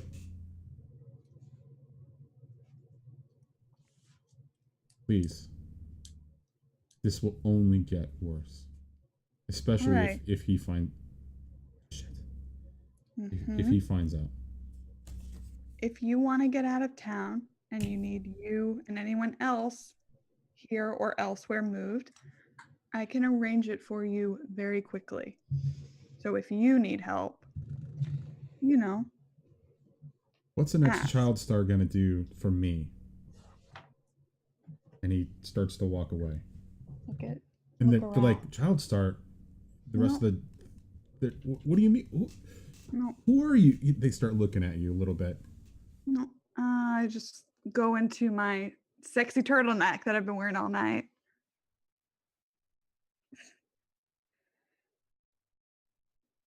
And I leave. I walk outside with Charlie, my best friend. And I wave at Lily and Seth Anna. Henry looks very nervous, and he's nodding. And he's like, "I'm sorry. I won't come back again. Please forgive me." And he starts walking out the door. Savannah. It depends how much of my drink I have left. As Lawrence was told, the bar was continuing to fill your drink. I down whatever the rest of my drink is, and then I'll leave. And as But you I give him a bit of a wave before I go. he looks shaken. Just your presence, right? He looks shaken. And as the Sethana steps out onto the street, onto the sidewalk, you hear the door kind of lock behind you. And you hear a bunch of yelling start. And what you... So go ahead. I'm going to close my eyes. And the guy that just gave us all that information, I'm going to kind of seek his being out. And I'm going to give him some sort of good fortune so he gets out of this alive. You going to change the game with that? Yes, I am. Okay. His name's Juggy. Yeah, we can't just let Juggy die. No, we Juggy's really good to can't. us, and we were such dicks to him, and you know. What are you talking about? I was very nice to him. I didn't break his arm this time. Exactly. No arms are broken. He was nice to us, and he has the most pathetic story for getting into a gang ever. So I feel like I can't really judge him too harshly. So yeah, I wanna change the game for him. Can I ask a question? Why is it pathetic? It's Who steals a milk truck? He was. I tripped a bitch. Is one thing's like I stole the greatest gem in the world. Like I stole a milk truck and gave it to the poor. Like it's not really gang terror, especially to Sethana. That's not really gang things. That's just sad. And Johnny, I sent you a whisper for after all this. Discord? No, Zoom. Okay, sorry. Hold on. I don't have my Windows normally set up because of the way that this has all been running. So give me. I think this is a great idea, Sethana, and I'm very excited about it because I feel terrible. Yeah. So yeah, she's going to do that before she leaves. So I assume you want me to roll a thing. So I'm guessing Ties of Fortune. My power affects through walls. I don't really know if there's a power tag, so to speak, but that's what my power tag says. It affects things through walls. So okay. So I'm probably gonna go with 2. Sure. Is this giving you flashbacks?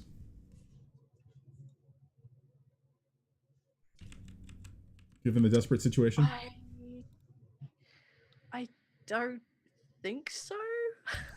Like she's done some pretty shady shit. She's known people who's done some pretty shady shit, but this isn't really anything like she's ever dealt with before. So there isn't a lot of guilt here going along with that. Okay.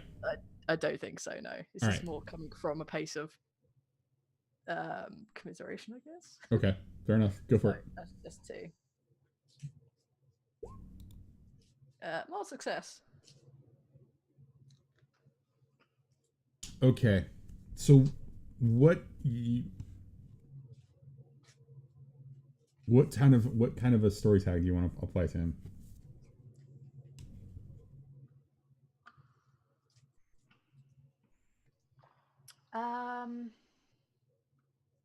Oh no, what's another like crazy word for sympathy? Like people feel like they want to listen to him, like be like genuinely listening to a guy. Like actually, I kind of understand where you're coming from. Empathy. Thank you. Yes, I'm gonna give him a lot of empathy. Okay. So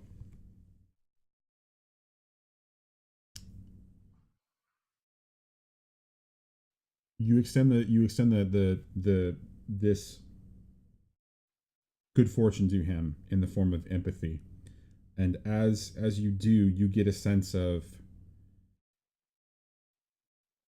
his little sister, somebody who he incredibly dotes on and makes sure stays in school and gets good grades and does her homework with her, and his mom who is working 2 jobs, and the money that he actually earns, while it's bad, through the option of doing some really crappy things, some vaguely petty crime kind of things, that money goes back to his mom for the most part,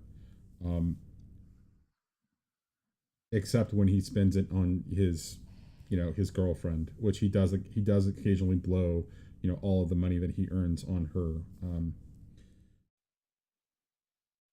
And so as you're getting all of this, you are able to extend this sort of form of empathy that just kind of like lays on top of him, as people will understand his struggle and his situation, no matter the bad things that he does.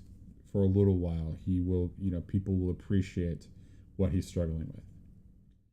Oh, and so she definitely feels that too. And she just, as you just kind of flash through all of this and just kind of it passes on, the world kind of comes back into focus as Roz and Charlie and Henry are standing there in front of you, all just standing on the sidewalk, hearing the cacophony of yelling that's going on in there.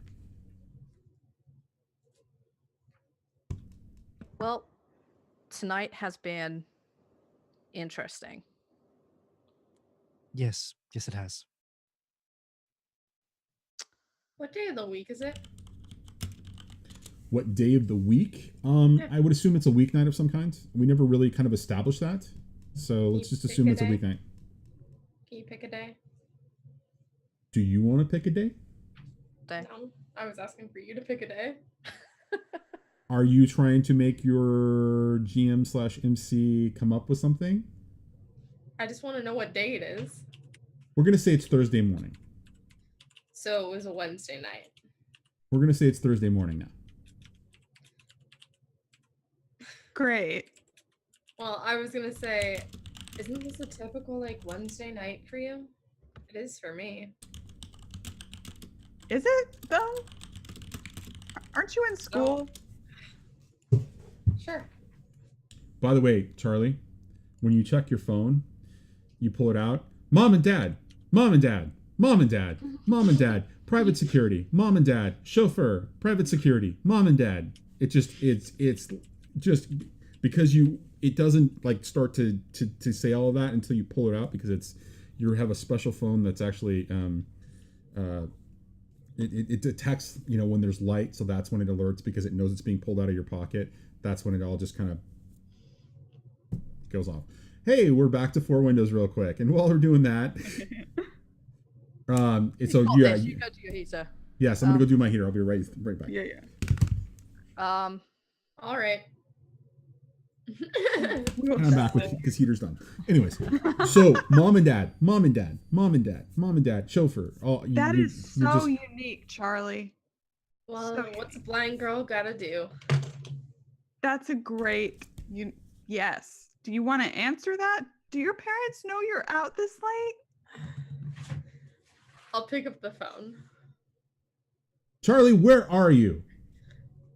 Hi, Dad. The car was sent to the R&R diner. He's been waiting there for about a half hour. You're not there.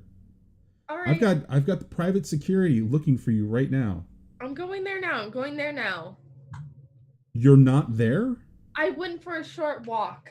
Charlie, it's downtown at night. You can know that this. I got lost, Dad. Charlie, do not lie to me. I know that you don't get lost. You've got that weird innate sense of direction. I don't know how you have it, but you have it. Just Dad, I'm going there now. I'm going.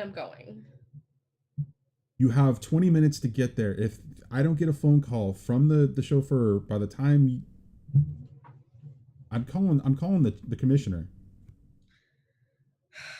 I'm going there now. Don't worry about it. We're gonna have a long talk when you get home. I'm sure we will. I've got an early morning, Charlie. Your mom has an early morning. So you better get home now. Click.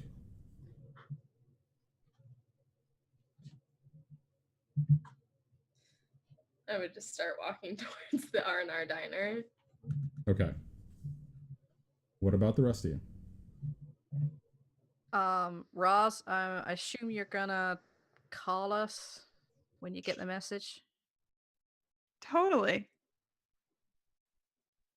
Totally. Cool. I will totally message you when my boss gets back to me about all the weird shit that happened there. Yeah. Yeah. Something. I feel like we're still missing something. Oh you- my god, Lily. Where the hell is Lily? Well, I said I had looked at her as we were leaving. Lily walked out with you. She's kind of loitering in the background, kind of listening to the conversation. She's kind of leaning against the wall, kind of like. That went pretty well, huh, Lily? I didn't find anything out about my parents. Is that what we were doing? That's what I was supposed to be there for. Oh my god. We totally should have made him answer questions for you too. I am so sorry. Maybe we can get that out of him. Maybe I should just call Hans. They're really traumatized right now. They're having a whole thing. I don't care. Yeah, but they're people, and they're people, they're not going to mess with you. Okay, they're not going to mess with you now. They're very scared of you, I think. And us in general, as you know what? And she begins to walk down the street. Iron Hans, she says. And she says it again. And she says it a third time. And he appears sort of magically walking next to her as she begins to hold a conversation with him and walks down the street. She's fine. Do you have a number? Lily? She turns a corner. Okay. How about we just let the girl with the awesome construct go? Yeah. She can probably look after herself. Well, Han's gonna look after her. Oh my god, it's been such a long night. I know, but it was fun, right? No, absolutely no part of this night has been fun for me at all. Oh, I'm sorry. Henry's kind of just standing kind of separate from the group, like looking utterly ashamed of himself.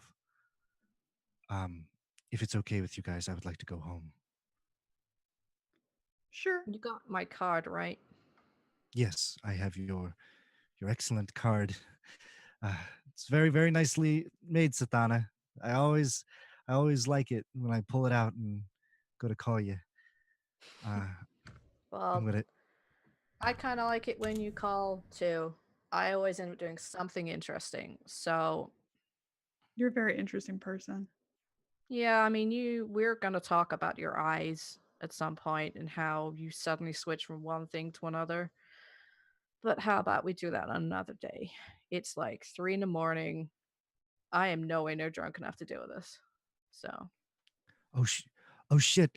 I have practicals tomorrow. Yes, very nice meeting you all. Roz, always a pleasure. Very, very nice and alluring. Charlie, nice meeting you. Very kick-ass. And Sathana, great way of diffusing that whole entire situation that I seem to have gotten ourselves in. Hey, look, don't worry mind. about it. Just don't run off. Just don't. Just stick with us. Right. I mean, we got a thing going here. I don't know what the hell we got going here, but it seems to be kind of working. Sort of. I don't know. He kind of like laughs a little bit. Yes.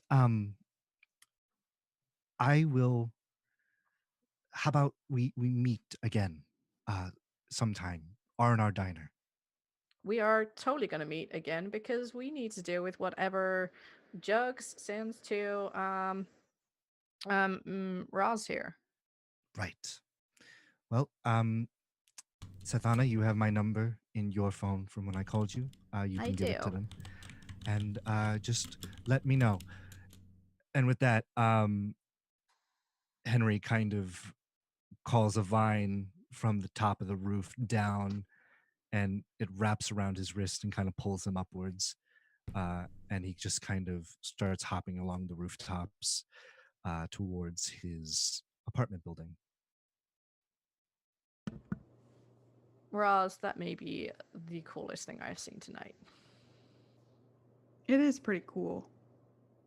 Why do The I suddenly vine. have Spider-Man in my head singing the Spider-Man theme song? Because he's using vines Because he's Vine to go Fellow. across. Yes, We need He's a Vine Fellow. Vine Fellow theme song that's now. why. Well, Charlie seemed fine. I have her number. That's good. So What about you? What are you going to be doing for the evening, or are you just going to go home? oh, I don't know. I'm not really tired. I'm never really tired. I envy your energy. Thank you. I'm not sure if that's a compliment right now, but let's go with a compliment. I like that.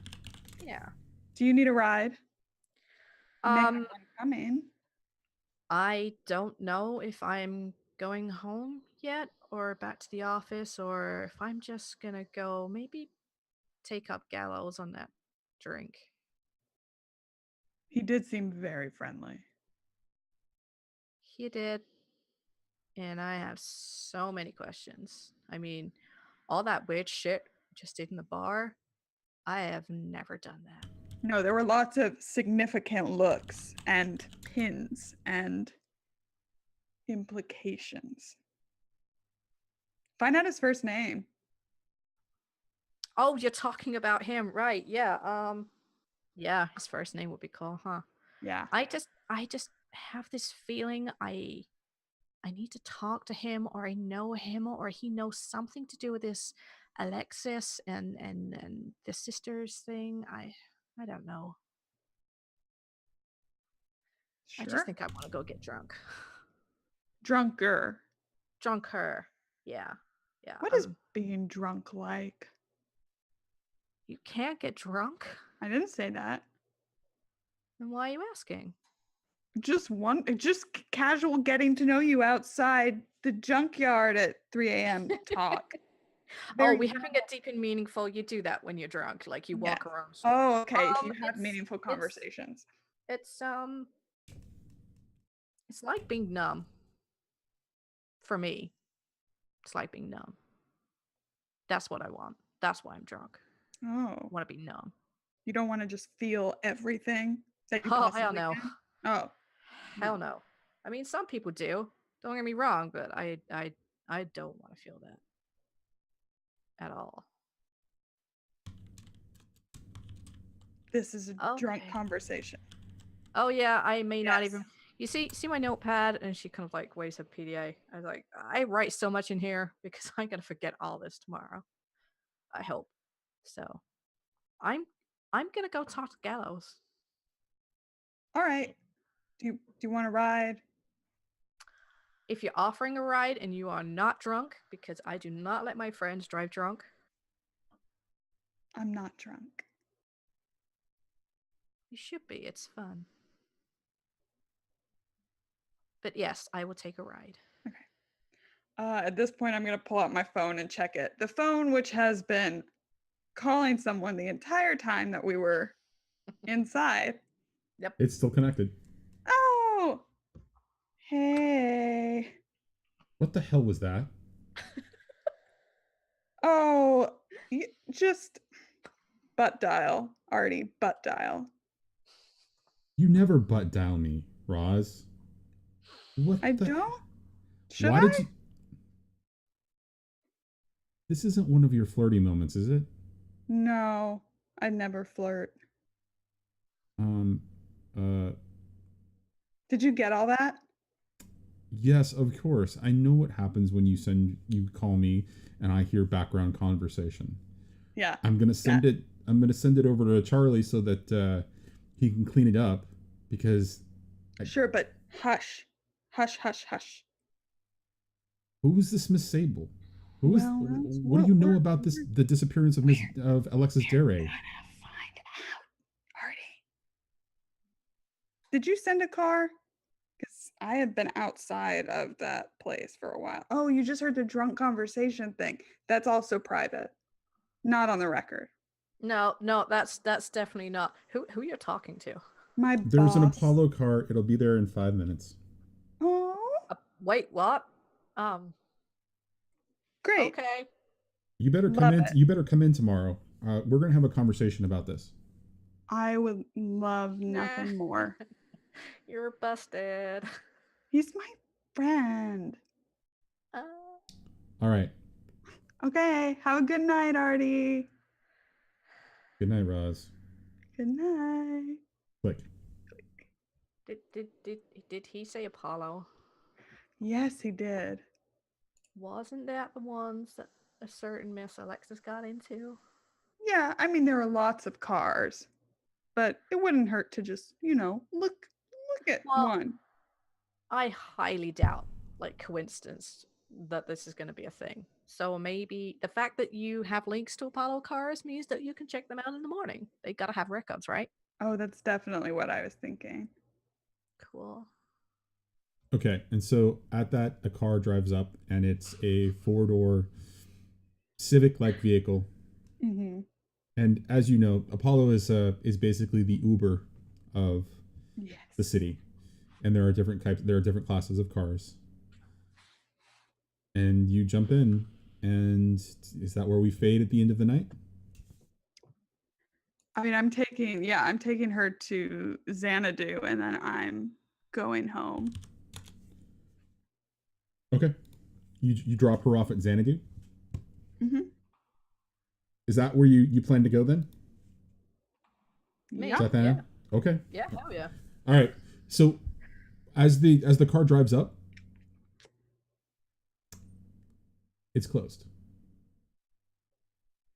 The lights are out. Oh, it's not one of those 24-hour places. No.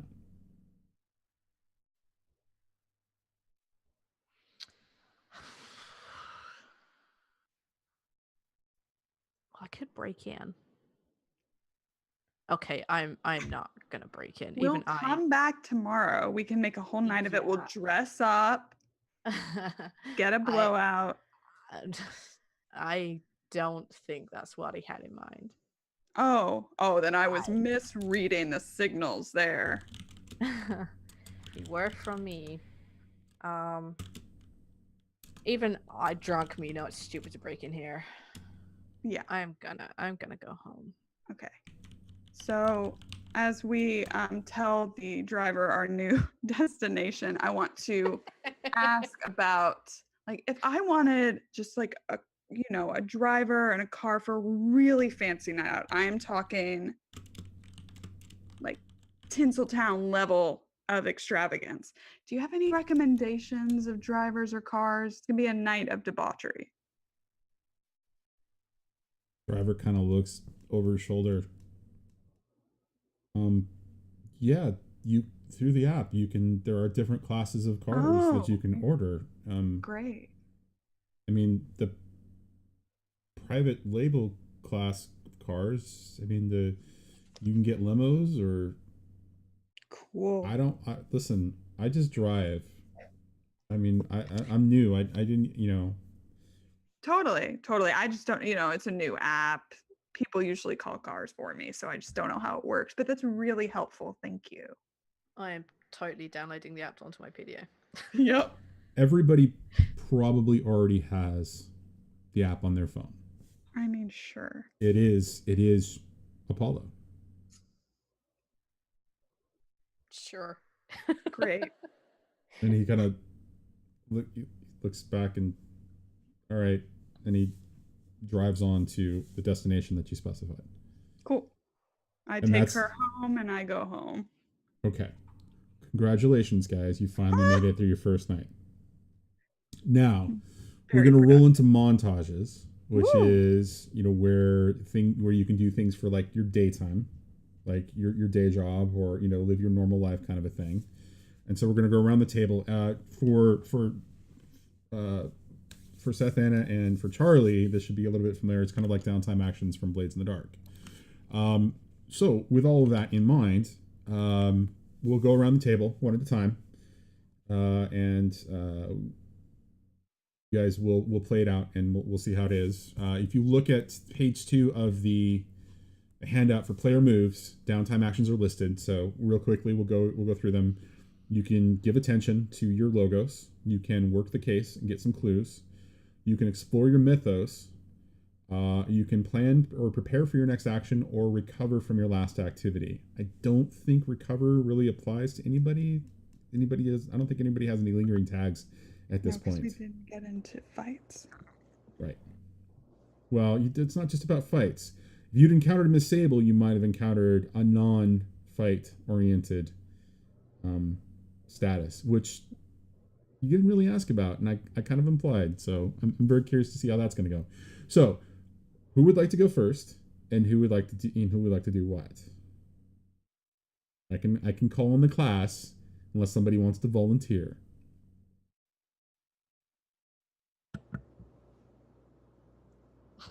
I'm going to call on the class.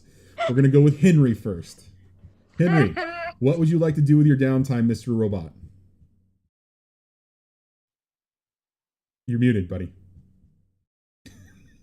Great, fantastic. as I secretly seethe here.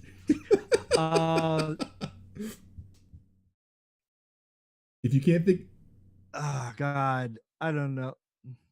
Flashback. Can I do a flashback? what do you want to do with your flashback?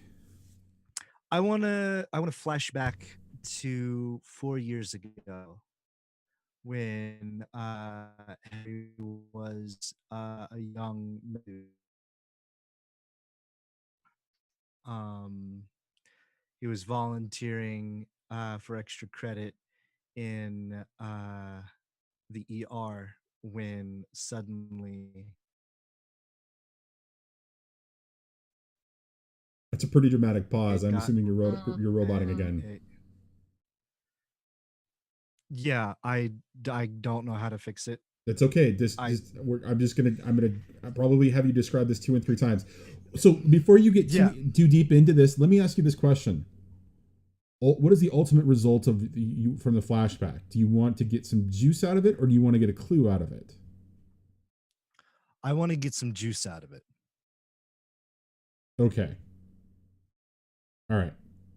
Okay. With that in mind, then go ahead and continue. But let me ask you this one other question. Is it so important that it be a flashback, or maybe it's more like a prepare for your next activity? Because with the flashback, you only get 1 juice. With a prepare for your next activity, you get 3. Is there a way that it can be set up like that, or is it important that you go back 4 years to this particular flashback moment? I feel like it's going to keep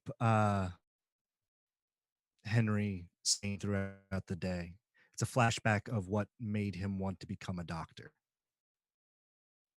When he was in medical school, he was kind of like on the edge of whether or not I really want to do this. And when this event happened, it's kind of cemented that he wants to help people. He doesn't want to hurt people because he's still ashamed of what he did last night. He lost control.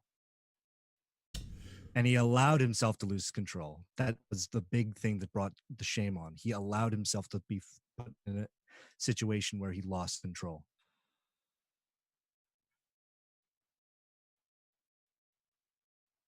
Okay, that almost sounds like you giving attention to your logos. Okay. Well, no, I'm just. That's why I'm trying to ask you what the ultimate outcome is. Mhm. What are you trying to accomplish here? He's trying to harden his resolve of that he does not want to hurt people, and he doesn't want to ever be in the situation where he allows himself to lose control. I feel like he's very ashamed of what he did. Mm-hmm. He put everyone in danger, and he lost control, and he didn't have control of the situation he did. He made Okay, so all right. So right, from a story element, all of that makes sense, right? I'm gonna ask you. I'm gonna be very specific and ask you, what's the mechanical effect you're looking for here? Are you looking to bolster your Logos theme books, or are you looking to gain juice to affect story tags or implement status tags of some kind? Because again, okay, so yeah, go ahead. what boosting Logos theme books? We haven't done this, so what is that like? Well, so what it means is you would gain attention for the theme book, right? For the Logos theme book, Okay. right? And so that would mean then that you're focusing on your normal life and not focusing on your extravagant, on your mystery. You're focusing on the facts and not the myth, the mythology or the mystery. So, and that's what it sounds like you're trying to do. Yeah, I'm gonna do attention to the routine of being a medical student. Okay. Or being somebody in the medical field. Okay. All right, routine, medical field. Okay. Okay. And so go ahead and flash back to that moment for us. Or go ahead and replay that moment in your head, that memory. Okay. It's 4 years ago. Henry is young. He's maybe 20, 21 years old. He is volunteering in the ER for extra credit. He's shadowing a doctor or a nurse around.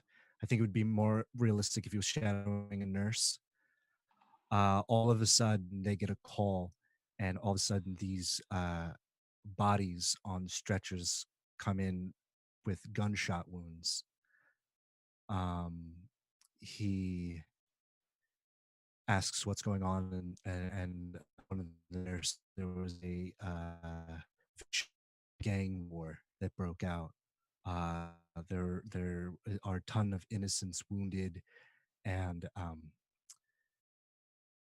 it doesn't look like we're going to have enough beds for them all.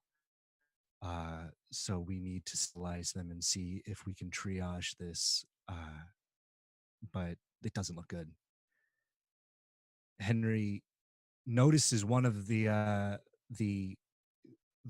people coming in on a stretcher as one of his childhood friends, Thomas.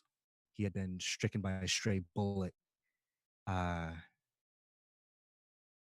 in this crossfire. And he realizes that this is a terrible act. I'm trying to think of how to word it. He starts to feel guilty that he wasn't able to stop it. He had no control over the situation. He has no control over the situation now. But he thinks that with his profession, with being a doctor, he might be able to save him.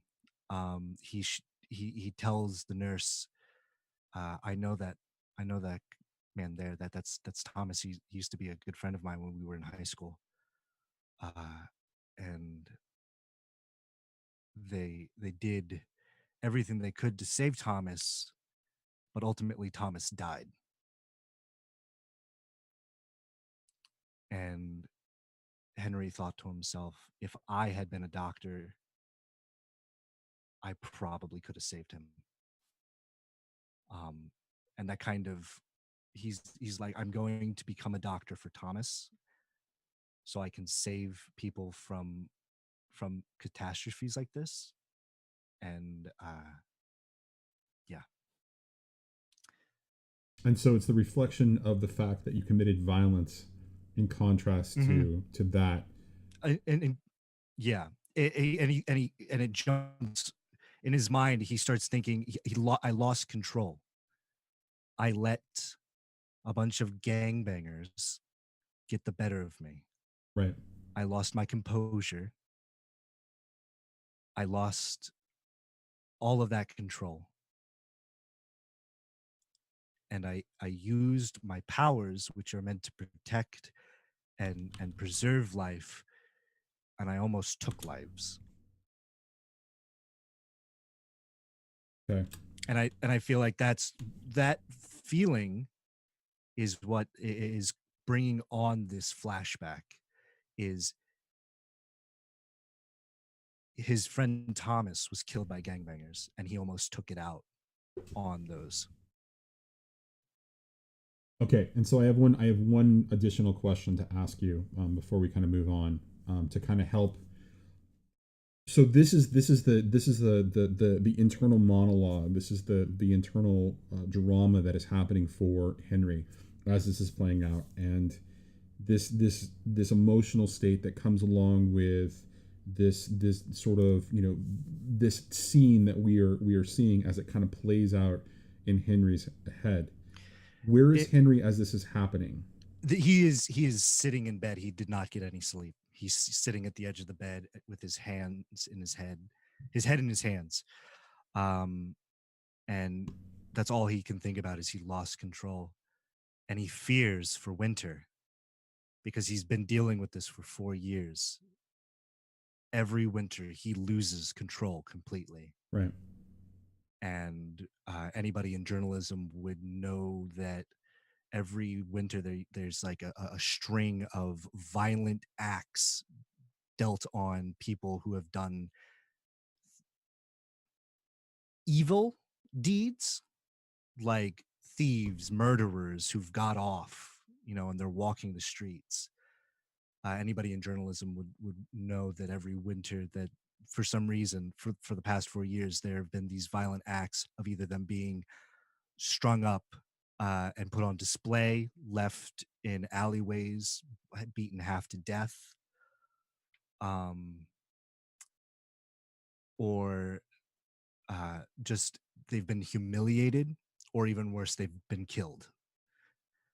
And that is Henry's fully aware of what happens when he loses control like that. And in winter, it is very scary. He felt like he almost lost control last night, but luckily his friends were able to de-escalate the situation before he took any lives. But he feels very guilty about that, and that's what brings on this flashback of I am meant to help people. First, do no harm. And he keeps muttering that to himself over and over again. Okay. All right. And so we kind of fade in to this scene. Henry sitting at the edge of the bed.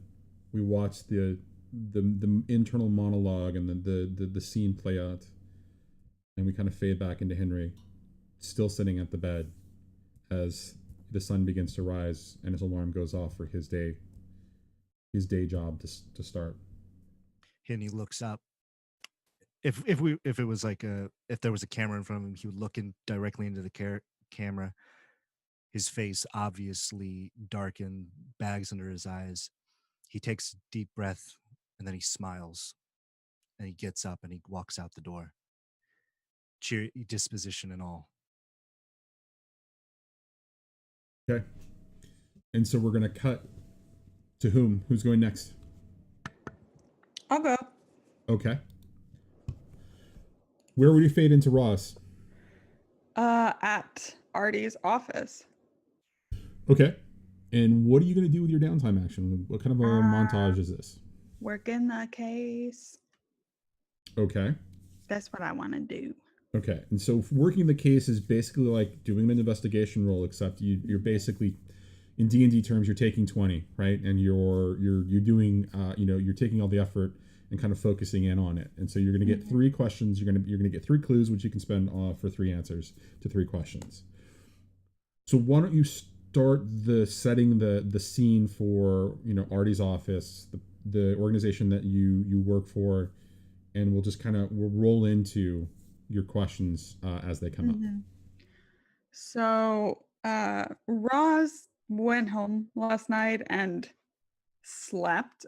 She wakes up not really feeling fatigued, just kind of excited. She'll be checking her phone through most of the day, obviously waiting for Juggy. And she listens to Artie. He said to come in, and so she's gonna go in and because he can help her. Their publication is more of more online than anything. It's how they do things so fast, although they do have, hardback copies. So he has an office section of his very spacious loft. He is an old childhood friend of hers who found success in something very different than what she originally did, and is the one who gave her kind of her entryway into her new career. So it's this very spacious loft and the section is like an office section of it, like big glass windows, kind of their little hub. And the team is pretty small. There's another Charlie, apparently, which I like. So Artie, Roz, Charlie, and a few others. Okay. And so, just for a little bit of clarification purposes, who is Artie to her from her past? Was he somebody else who was on a show? Was she somebody that you met in passing? Someone I knew before, like we're talking like little kid friend, like down the street friends. So really somebody who was really in your life before there was anything like celebrity or there was any of the chaos of that. Yeah. Okay. Who I reconnected with after all the drama. So did you go full Lindsay Lohan? No. Okay. Just making sure. No. All right. So with all that being established, Artie sees you kind of walk in and kind of waves you over. I have coffees. I have lots of coffees because I feel bad that I woke him up. Right. And so as you're kind of handing them out, you see that Charlie is already kind of leaning over the workspace that he has. And Charlie is this really kind of 20-something typical nerd, glasses, big Coke bottle glasses. I love him. Kind of collared shirt that's just ugly as hell, right? Khakis. And I think Charlie, guess what? I met another Charlie and she is amazing. It's a great name. You have a great name, Charlie. I'm going to say Charlie a lot today. And when he looks up at you, it's the Coke bottle glasses. I mean, trying to think of the character's name from Trailer Park Boys, but that the terrible, like, huge, kind of Coke glasses, and you really enhanced his eyes and kind of looks up and goes, guy from Office Space.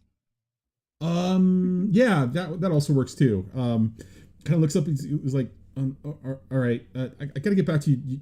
Is that my coffee? And he reaches for one. Yeah, I know the coffee you like, although I don't think you should be having that much whipped cream because I don't think you handle dairy well. So here, and I give him like one of those tablets that people who are lactose intolerant take when they eat milk or cheese. Thanks. Take it, chew it, swallow. After the first bite, that's how it works. Kind of chews it and starts drinking. Mm-hmm. All right, I gotta keep working. Already had me working on this. Let me get back to it. Okay. He kind of, he gets back and you can see that he's working with a digital recording of your phone call conversation, and he's putting it, through a couple of different pieces of software through his audio chain to kind of clean it up and kind of amplify certain elements of it. So, and you can see that he's like leaning into he's got a half of a headphone, or like a half of a set of headphones, like just an ear that he just is kind of listening to as he's doing that. And so you walk in through the rest of the loft, and Artie's kind of I see Artie talk to Charlie. He's focused in on it. Don't bug him, okay? He's really, I He's have really never picky. bugged anyone named Charlie in my life. Everyone who's named Charlie that I know loves me, Artie. And he kind of just rubs his forehead. Listen, And everyone too named early for Artie your too. charm. It's too early for I your charm. don't think that's possible. But you've known me a long time, so Roz, maybe. come on. It's too early. Okay, look here. Here's your black coffee. Thank you. And he kind of lifts the lid, smells it. Oh, it's French roast. And he just kind of. Caffeine does nothing for me. I don't. Well, next time, no dark roasts, please. They burn the hell out of the beans, and it just tastes terrible. Okay. All right. So what's going on here? What are you doing? Okay. So I mean, I don't know if you've heard, except it's been everywhere. Something happened at the library last night involving the Dairy sisters. Well, one of them. Well, I think it was really all of them, though. It was very coordinated from what me and my friends have put together so far. What do you mean coordinated? Like, not really a kidnapping, Artie. That's what I mean. You did see the cover of the Times and the Daily News, and he kind of points to 3 or 4 other newspapers that are just kind of strewn across the open area, and you see that the front pages are all talking about the kidnappings of the Oh yeah, that's false. Isn't that great? Yeah, that's kind of obvious, but I can't go on the half-assed recording hearsay of your conversation with I don't know who. It sounded like wannabe gang members, like a milk truck. What was all that about? We can ignore that. Give the kid his pride. Okay. Look, I have a lead on how we might be able to find Alexis and confirm that this is all bullshit. Isn't that exciting? You look really excited. You don't look like you're just rubbing your face over and over. You look excited. No, I'm kind of stressing because I know how some of your stories go, Charlie. I know that Roz. I mean, Charlie's a terrible reporter. That's why we have him doing tech. And he just, man, I'm so confused. Roz, listen.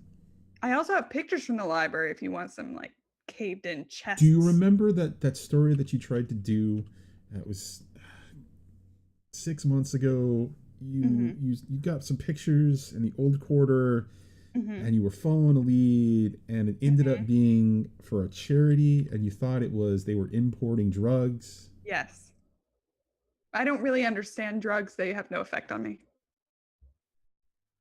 I want to be sure this time. That's all I want. We went live with the story. So, what are you doing to make sure that this is? I'm investigating a limousine.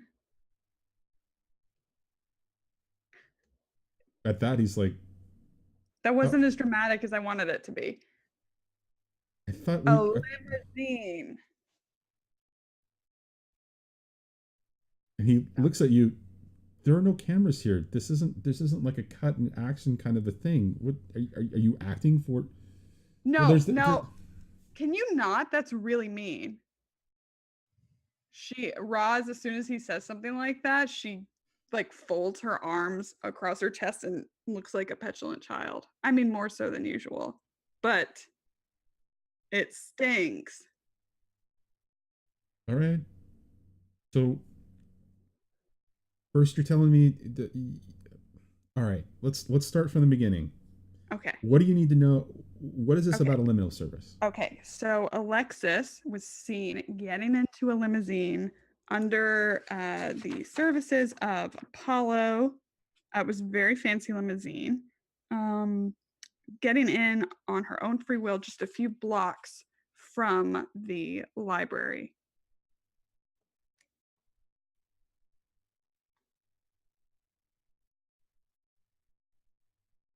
She wasn't kidnapped. Oh, she was super not kidnapped. Which is what I led with. I thought it was very dramatic. It was dramatic, but then you started talking about a limousine. And that I'm taking you on a narrative story. Artie. And the part of the story now is there's a limousine, and that's the lead I have. Okay. So you said the Apollo Yes. service? Uh-huh. Hey, Lisa. And he kind of leans over and he looks over to a young woman working another desk. Do we know anybody over at Apollo? No? And he thinks about it.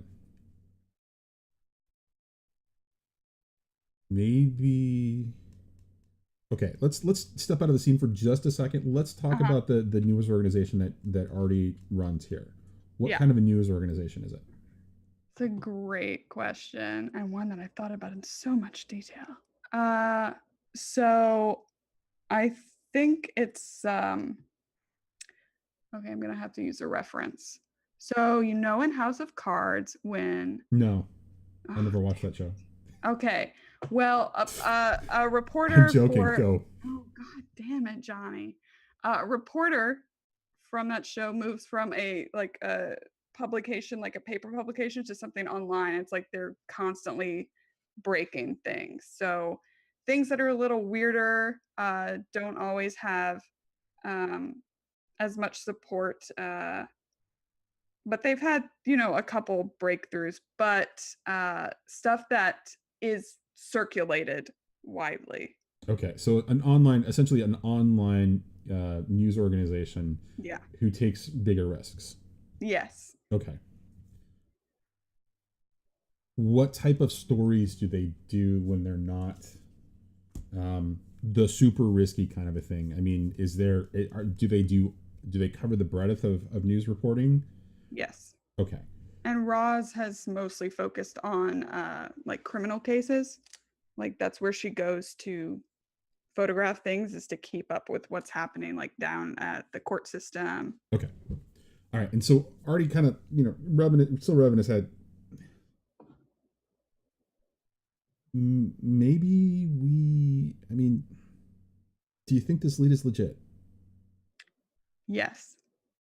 I would stake not only, I don't know if I'd stake my life, someone staked his life to tell me.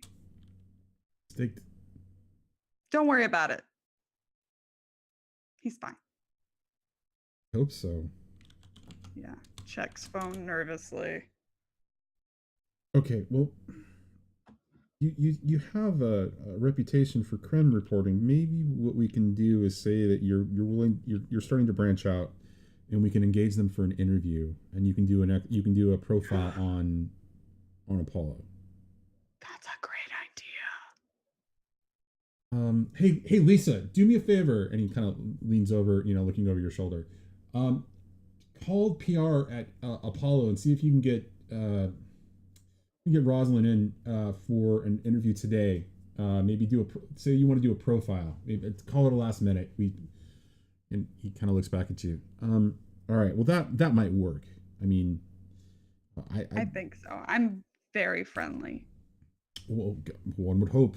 I mean, yeah. And he looks confused. All right. So if that's your lead, what else? What's going on? What is this about this person that their safety, put their life on the line? I mean, this is the kind of things that can ruin an organization like ours. Just well, I need to protect my source, so I don't know that I should tell you. You're watching too many movies again, haven't you? Yes. I like movies. Okay. All right. So Lisa's going to try to arrange that. What else do you need from me? I mean, I think that's really Charlie says that the ETA on the audio, getting the audio cleaned up, is probably another couple hours. What do you want to do with that? It's you recorded it without anybody's knowledge. This isn't like a court case or anything, but we're gonna need, if there's anything valuable on it, we're gonna need you to back up, with independent sources. Sure. What do you want to do I with that audio when it's cleaned up? just have it Okay. in case we need it. I'm a little concerned with your easy attitude about this. Oh, okay. I will have a hard attitude about it instead. Okay. In case we need it. No cameras. I'm not looking at anything.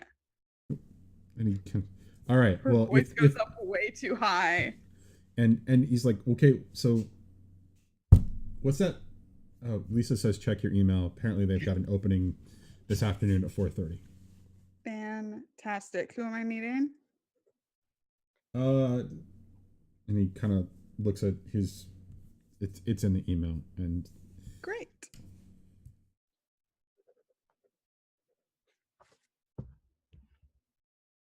and so that's still the scene is still going. You haven't gotten your questions asked. No, I'm just looking at him. Okay.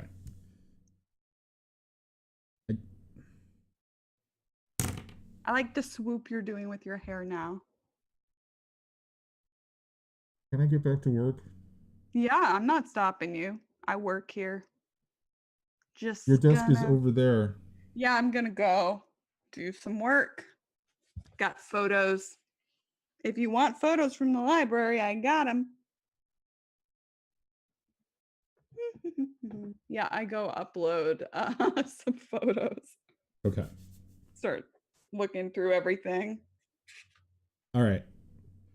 So your 3 questions are still out there. Do you want to jump to that interview? Yeah. Okay. I think that's the thing to do, because what I wanted to do involves the figuring questions. out. Yeah. Okay. So I do just unrelated, and I don't need an answer now. I do send a text to Calvin and asking him why he's on a list from someone named Miss Sable. That's it. I believe that in chat you established that Calvin does write former Artie's organization occasionally. Yeah. And Okay. we've been Discording. Okay. So here's the question I have for you then. What is the name of Artie's news organization or website? I gotta decide now. Yeah, well, you don't have to decide now, but I'd like you to figure that out. Wait.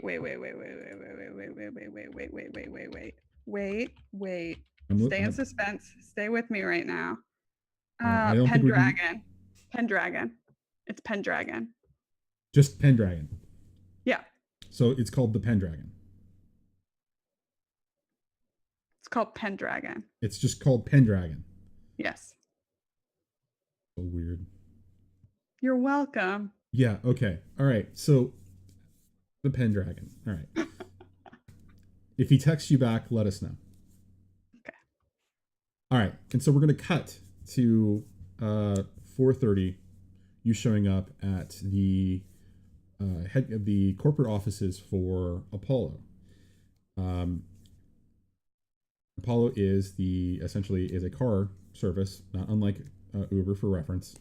And you step in and you see a big logo, their logo, which is essentially a chariot. And under it says, "Your chariot awaits." And as you step up, the young woman behind the counter at the desk at the entrance, "Hi, can I help you?" Yes, I have an appointment with someone. It's a piece for the Pendragon. I gotcha. Yeah, you're going to be speaking with Miss Elliott. Can you go ahead and wait over here? I'll have somebody come down and get you.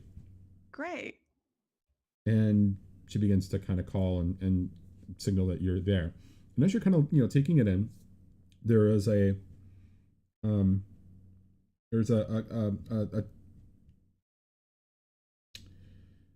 TV screen kind of doing playing a variety of commercials and like almost like an infomercial of a little of it of details about Apollo, the service, and they go through the different classes of cars, and then there's the basic economy, sort of simple, inexpensive rides. There's the more expensive sort of XL kind of a thing, and then there's the private label, and the private label is private vans, private limos, private, essentially just large vehicles of different types, and it's an invite only service to be able to use the private label, as it kind of conveys this. And so as you're kind of learning all this information, young man, probably 19 or 20, kind of walks up and says, Miss Elliott is upstairs. I'm here to escort you. Why don't you come this way? Mm-hmm. So, you work for Pendragon. Yeah. Have I read anything about you?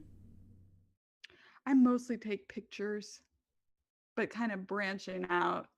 It's going to be a pretty big piece. So big piece. Pendragon, they tend to take riskier news stories. I've read some of their food and reviews. So what is this about? And he clearly appears to be fishing for information. Just branching out. Okay. And you step into an elevator and you begin to rise to essentially the 10th floor of this building. And you step out and it's an open floor space. Mostly just kind of desk kind of situated around, a variety of, different things on those screens. It looks like it's a marketing and PR department, kind of a war room. And he escorts you over to a conference room off to the side. Well, Miss Elliott will be here in just a minute. Is there anything I can get you? Coffee, tea, water? I'm fine, thanks. That's great. And he steps away. And you get a view of the war room for just a second, and you can see that there's a flurry of activity, as they appear to be all working on some sort of massive project that looks like it's going to be landing very shortly.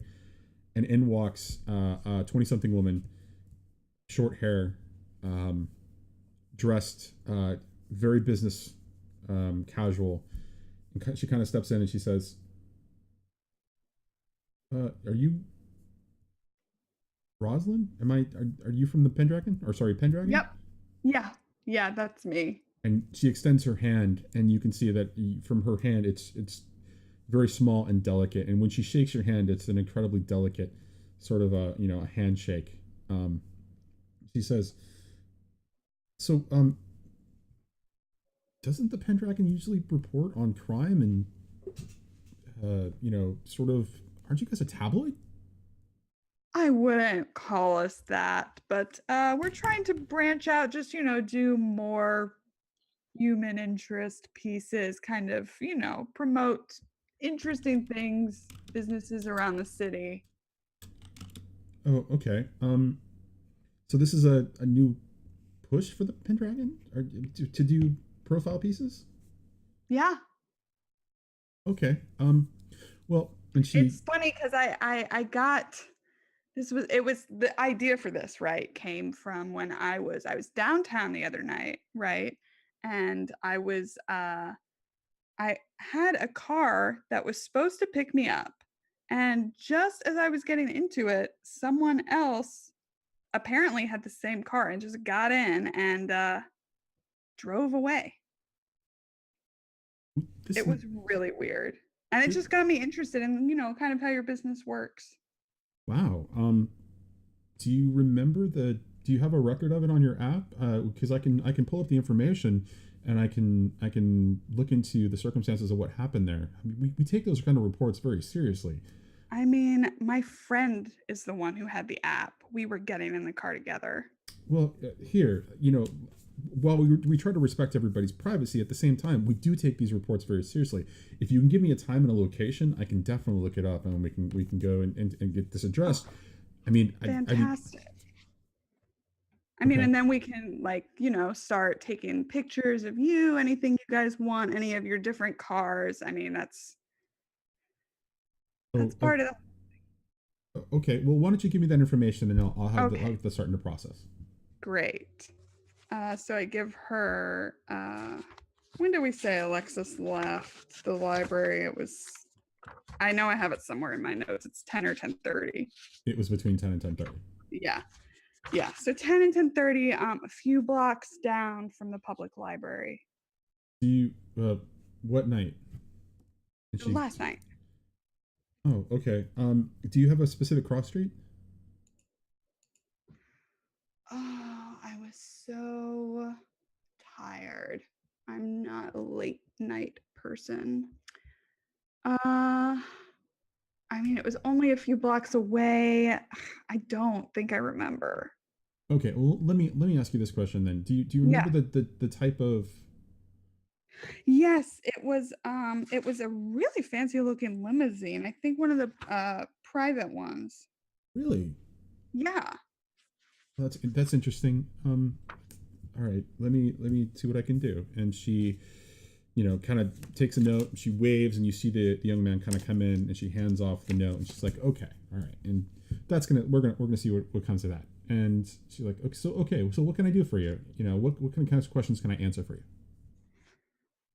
So how did Apollo get started? I'm gonna do typical journaling questions. Okay, Johnny. so you go through, you have this conversation with her. Yeah. And she hands you a packet, of course, their marketing packet, and it goes through and talks about, the founding of the company, all the growth that they've gone through, where their tagline, and marketing, have come up, and where they got their logo. Talks about, the technology that's going into it, right? There's this whole like filling in the blanks kind of a thing. And so when she gets to that, she's like, okay, well, that's really where, we kind of stand, and our next version of our app's coming out in, a couple of weeks. Ooh, that's exciting. The marketing department here is working on a new, a new marketing package. We're updating our logo slightly. We're going to be doing some new commercials. So yeah, I mean, we seem to be doing pretty well. That's fantastic. And while we're waiting for the guy to come back, and while I'm like setting up pictures and stuff, what's your deal, Miss Elliot? Do you have a first name? Miss Elliot's just so formal. Yeah, it's Liza. Nice to meet you, Liza. Well, at the company, they prefer that we go by last names, just because, when talking with anybody in the press, we just want to make sure it's very clear that there's, where the line is drawn. This isn't a personal, this is business kind of a thing. So absolutely. Liza will just be between us. She's like, okay. So what else? I mean, what else can I do? What else can I do for you? I mean, clearly the information is taking longer than coming back. And what else can I answer for you? Specifically, just out of game. Real quick. Mm-hmm.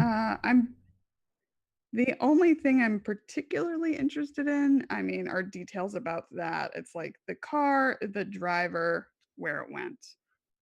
Like everything else is mostly schmooze. Right. And so the conversation kind of continues and goes on and on and on and on. And he doesn't come back. And he doesn't come back. You take pictures. And he doesn't come back. And it's longer and longer. And as you look at your watch, you've run out of all your questions. You've taken all the pictures you can. Yeah. And finally at 6:30, she's trying to wrap it up. He's like, listen, I'll just have to get back to you. And he walks back in. Oh. And she grabs the information. You didn't have any car in that location. The private label service wasn't in that area last night.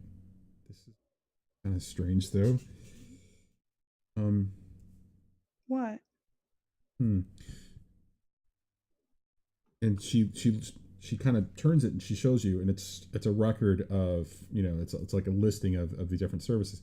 Yeah, we don't have a listing of the car, in a car anywhere in that area last night. Although there's an entry here. This is a private company. This is a company entry They remove the information. That's interesting. Who could have done that? Well, there's any number of people that could have, any of the executives of the company. I would caution not reporting this. Oh no. I mean, I didn't have any plans, but who is in charge here around here? Just for my own edification. Oh, I'm sorry. What did you say? And she was so engrossed. She was looking at it, and she's just, Oh. yeah. This is really strange. Why don't you let me take a look? No, I I'm just wanna sorry. see This is private company information, and she Oh, folds it. I mean, And she folds it and puts it into her pocket. You asked about who is in charge here. Yeah. Well, the company was founded by Mr. Apollo, founder and CEO. He apparently did a lot of the driving when they first launched too. He had a tech partner, and he did a lot of essentially what was considered the legwork. is he? I mean, is he still around? Is he still involved in the company? Yes, Mr. Apollo is. Yes, absolutely. What would it take to get an interview with him? Oh, wow. I mean, it doesn't have to be today or anything. Oh, no, When he has an opening. he's always on the move. He's definitely a mover and a shaker, and he's making things happen. I don't know. You'd probably have to you probably have to make an appointment. Why don't we set that up? Okay. Let's. Great. I'll tell you what. Here, let me give a card, and I'll make sure that he gets in contact with you. Yeah. Hand her my card. Feel very, very happy. Okay. Sure. All right. So if there's nothing else, I'll go ahead and have Clive here escort you down. If you have any other questions, please go ahead and give me a call.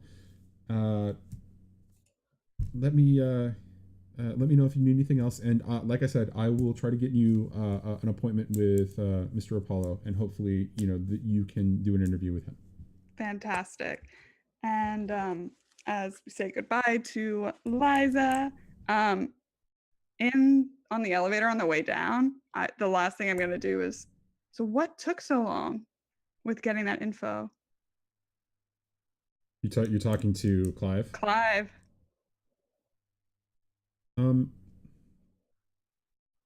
It has to go through channels. There's a lot of management of regulation, and we have to make sure that we are protecting people's privacy. Of course. So I mean, and was that weird? No, not weird. But what was weird is kind of as uncomfortable as he looks up at the camera in the elevator. I can't stay here. I need Fog's brew in a half hour. Great. And so he escorts you out of the building, and he nods and kind of points in the direction of where the location of Fog's brew is, which is the coffee shop. Mm-hmm. And so we're going to end on Yeah. him coming to you and saying,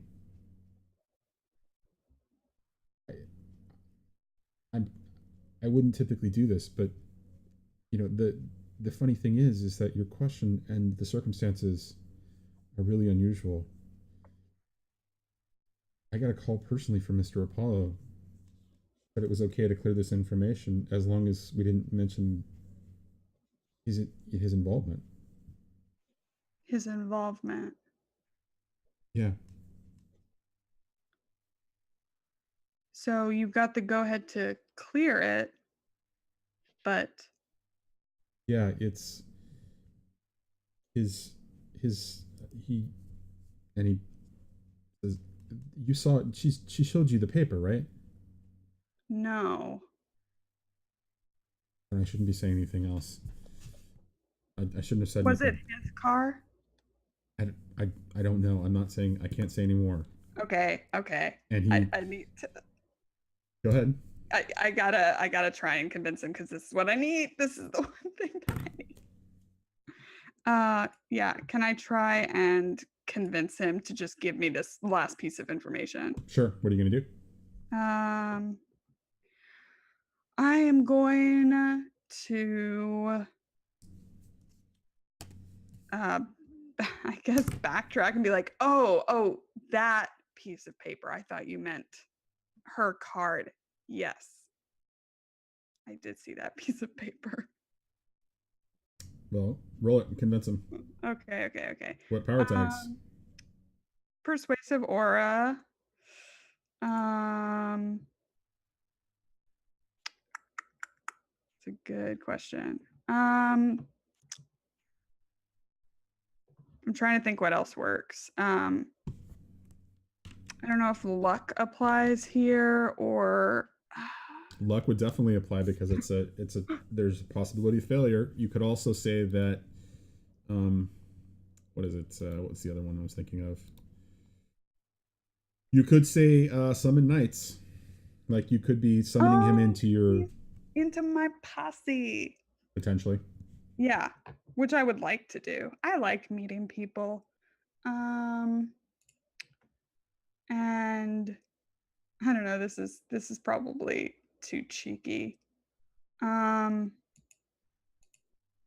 Reverse effects, because I just put my foot in my mouth and I'm trying to change what I just said. Sure. Cheeky.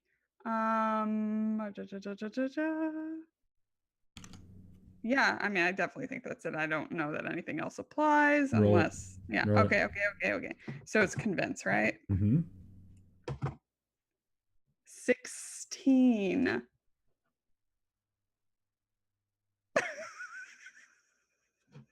That's absolutely amazing. I rolled 2 6s. It's painful. It's painful how good your rolls are all tonight, and it's painful how good the rolls are for most nights for most of the players. I'm gonna have to figure this out because no, it's not about matter of changing my mind. It's a matter of that it's too easy for you guys in some ways. And so he says, yeah, it wasn't his card. It wasn't his card, but he definitely made sure that it wasn't tracked. I can't say anymore. He gets frustrated and he's just like, no, look, I didn't. All right. He clearly cleared the record. He doesn't want whoever to be tracked. He does this on occasion when he has friends in town. And usually when he has those friends in town, there's a whole bunch of trouble for the office. So it's a PR nightmare. And Liza Miss Elliott has to deal with it all the time. Hopefully, I've said too much. Listen, I gotta go. And he bolts. If you think of anything else, I give him my card and no, he bolts before you even. Oh shit! Okay, bye, Clive. Damn. I drink my cappuccino and I feel really good. And as we close in on Roz kind of making her notes and going through her pictures and drinking her cappuccino, we'll just sort of fade out there, and that's where we'll end it for tonight. Okay. And so next week we will start with Seth Anna and Charlie doing their montages. All right. Wow. That was crazy, and I hate RNG. I really do. Usually it's the players who hate RNG. Yeah. You guys, I don't think you guys failed tonight. I'm going to go back through the list of everything. Let's see. Great success, mild success, mild success, great success, great success, great success, great success. Guys, there's something wrong here. I need a little bit more chance. I need a little bit more, circumstance. I don't know. I've got to figure this out. Anyways, so why don't we go around the table, and we'll do an outro, and then we'll get out of here and we'll raid somebody. So why don't we start with the last amazing great success of the night, Lauren, go ahead. Hi. Oh, thanks. That's such a sweet thing to call me. I'm Lauren. I'm That Salty Ginger on Twitter. I play here. What else do I do? I'm in a Pulp Cthulhu game Monday nights at 7 p.m. EST on Greg's channel. You might know Greg or not. Grimjack 21502. And that's super fun. I play a psychic who totally also always succeeds. It's fine. It's not true. And I DM on Encounter Roleplay on Mondays at 1 p.m. EST, some D&D 5e. This was super fun. I'm really looking forward to whatever trouble Charlie and Sethana got up to, and I cannot wait. This was super fun. It was painful. You're welcome. It was painful. All right. Yay. Next up, we'll go down to Valanda. Hey, that was fun. That was awesome. I can't believe we didn't take any damage at all. I have never been so happy to see such great rolls on Roll20, one after another, and the reflected sheer joy that was reflected in Johnny's face every time that happened. That was just a thing of beauty. You can find me on Twitter at blood_BTP, where it's probably the easiest way to keep up with the ridiculous amount of stuff I do all over the place. God. Well, thank you. And over to Mr. Robot himself, Zippy Zippo. Don't jinx me. I had it just stable. Damn it. Come on. Ah, no. Latency, the ratios. Hi, guys. Domo Origato. I am Mr. Roboto Zippy_Zippo. You've catch me here on 6 and 20 every Tuesday. I also do a bunch of variety games on my stream. Right now, we are going under the sea with Subnautica. You can also catch me tomorrow on Encounter Roleplay's Sands of Zahir, where I play Charlotte Weatherfields. Awesome. And last but not least, Harley's Armory, Sam. Hi, I'm Sam, or Harley's Armory. You can find me on Twitter at Harley's Armory. Tonight was really fun. I'm excited to figure out like the montage actions next week and what to do. And my parents are probably really pissed at me, and it's great. I think you're going to get grounded. I think I'm just going to leave the house. All right. Links are in chat, guys. Please give them a follow. Follow them on Twitter. Follow them on Twitch. Sorry, I'm having a slight brain fart as I do this. The chatbot is back for the first time this week. So, and I'm Johnny, and this is the Video Store Cowboy channel, and this is 6 and 20 Metropolis. We do this 3 days a week. Tonight on my channel here. Tomorrow night over on UnMadeGaming, and I will actually link all that as I'm doing this. And then Thursday night over on NotSoSpeedRuns. For the we got on Wednesday night, it's the Ignis crew, I believe they're still calling themselves, and Thursday night is Team Esper. So there we go. And so along with that, a couple other things just real quick. You'll find the links in chat for Speedy and UnMadeGaming. Well, our link in chat for the sale for the core book. If you want to go ahead and pick up a copy of City of Mist, you can follow that link in chat that just kind of popped up. Use the code 6 and 20 fan, and you can pick up a copy of the core book, the hardback plus PDF with $5 off directly from Son of Oak. They were gracious enough to be able to set that up for us. So show them some love if you want to pick up the book. Other than that, we got the YouTube channel up and running with all 3 episodes. I will do some finagling to get this episode as soon as possible. I'm going to probably have to do a little bit of editing to make it all work. Otherwise, yay technical difficulties. Yay my machine. Anyways, and last but not least, we are going to go raid a couple of folks over at Time to Tabletop. They're a D&D stream happening right now. They do actual in-person streams. So I'm going to go ahead and roll that out. Yeah. see if that works. Did that work? Great. Awesome. So show them love. Type this in chat if it works. Did it work? Nope. It did not work. What is it? What is it? Screw it. Just telling me that I said hello and that you came in for me. Anyways, thanks guys. Have a great night and we will see you next week. Bye-bye. Hashtag pro streamer. Waiting too long. Bye-bye. There we go. Every stream is gonna end with everybody doing this. Guys, thank you. Oh my god.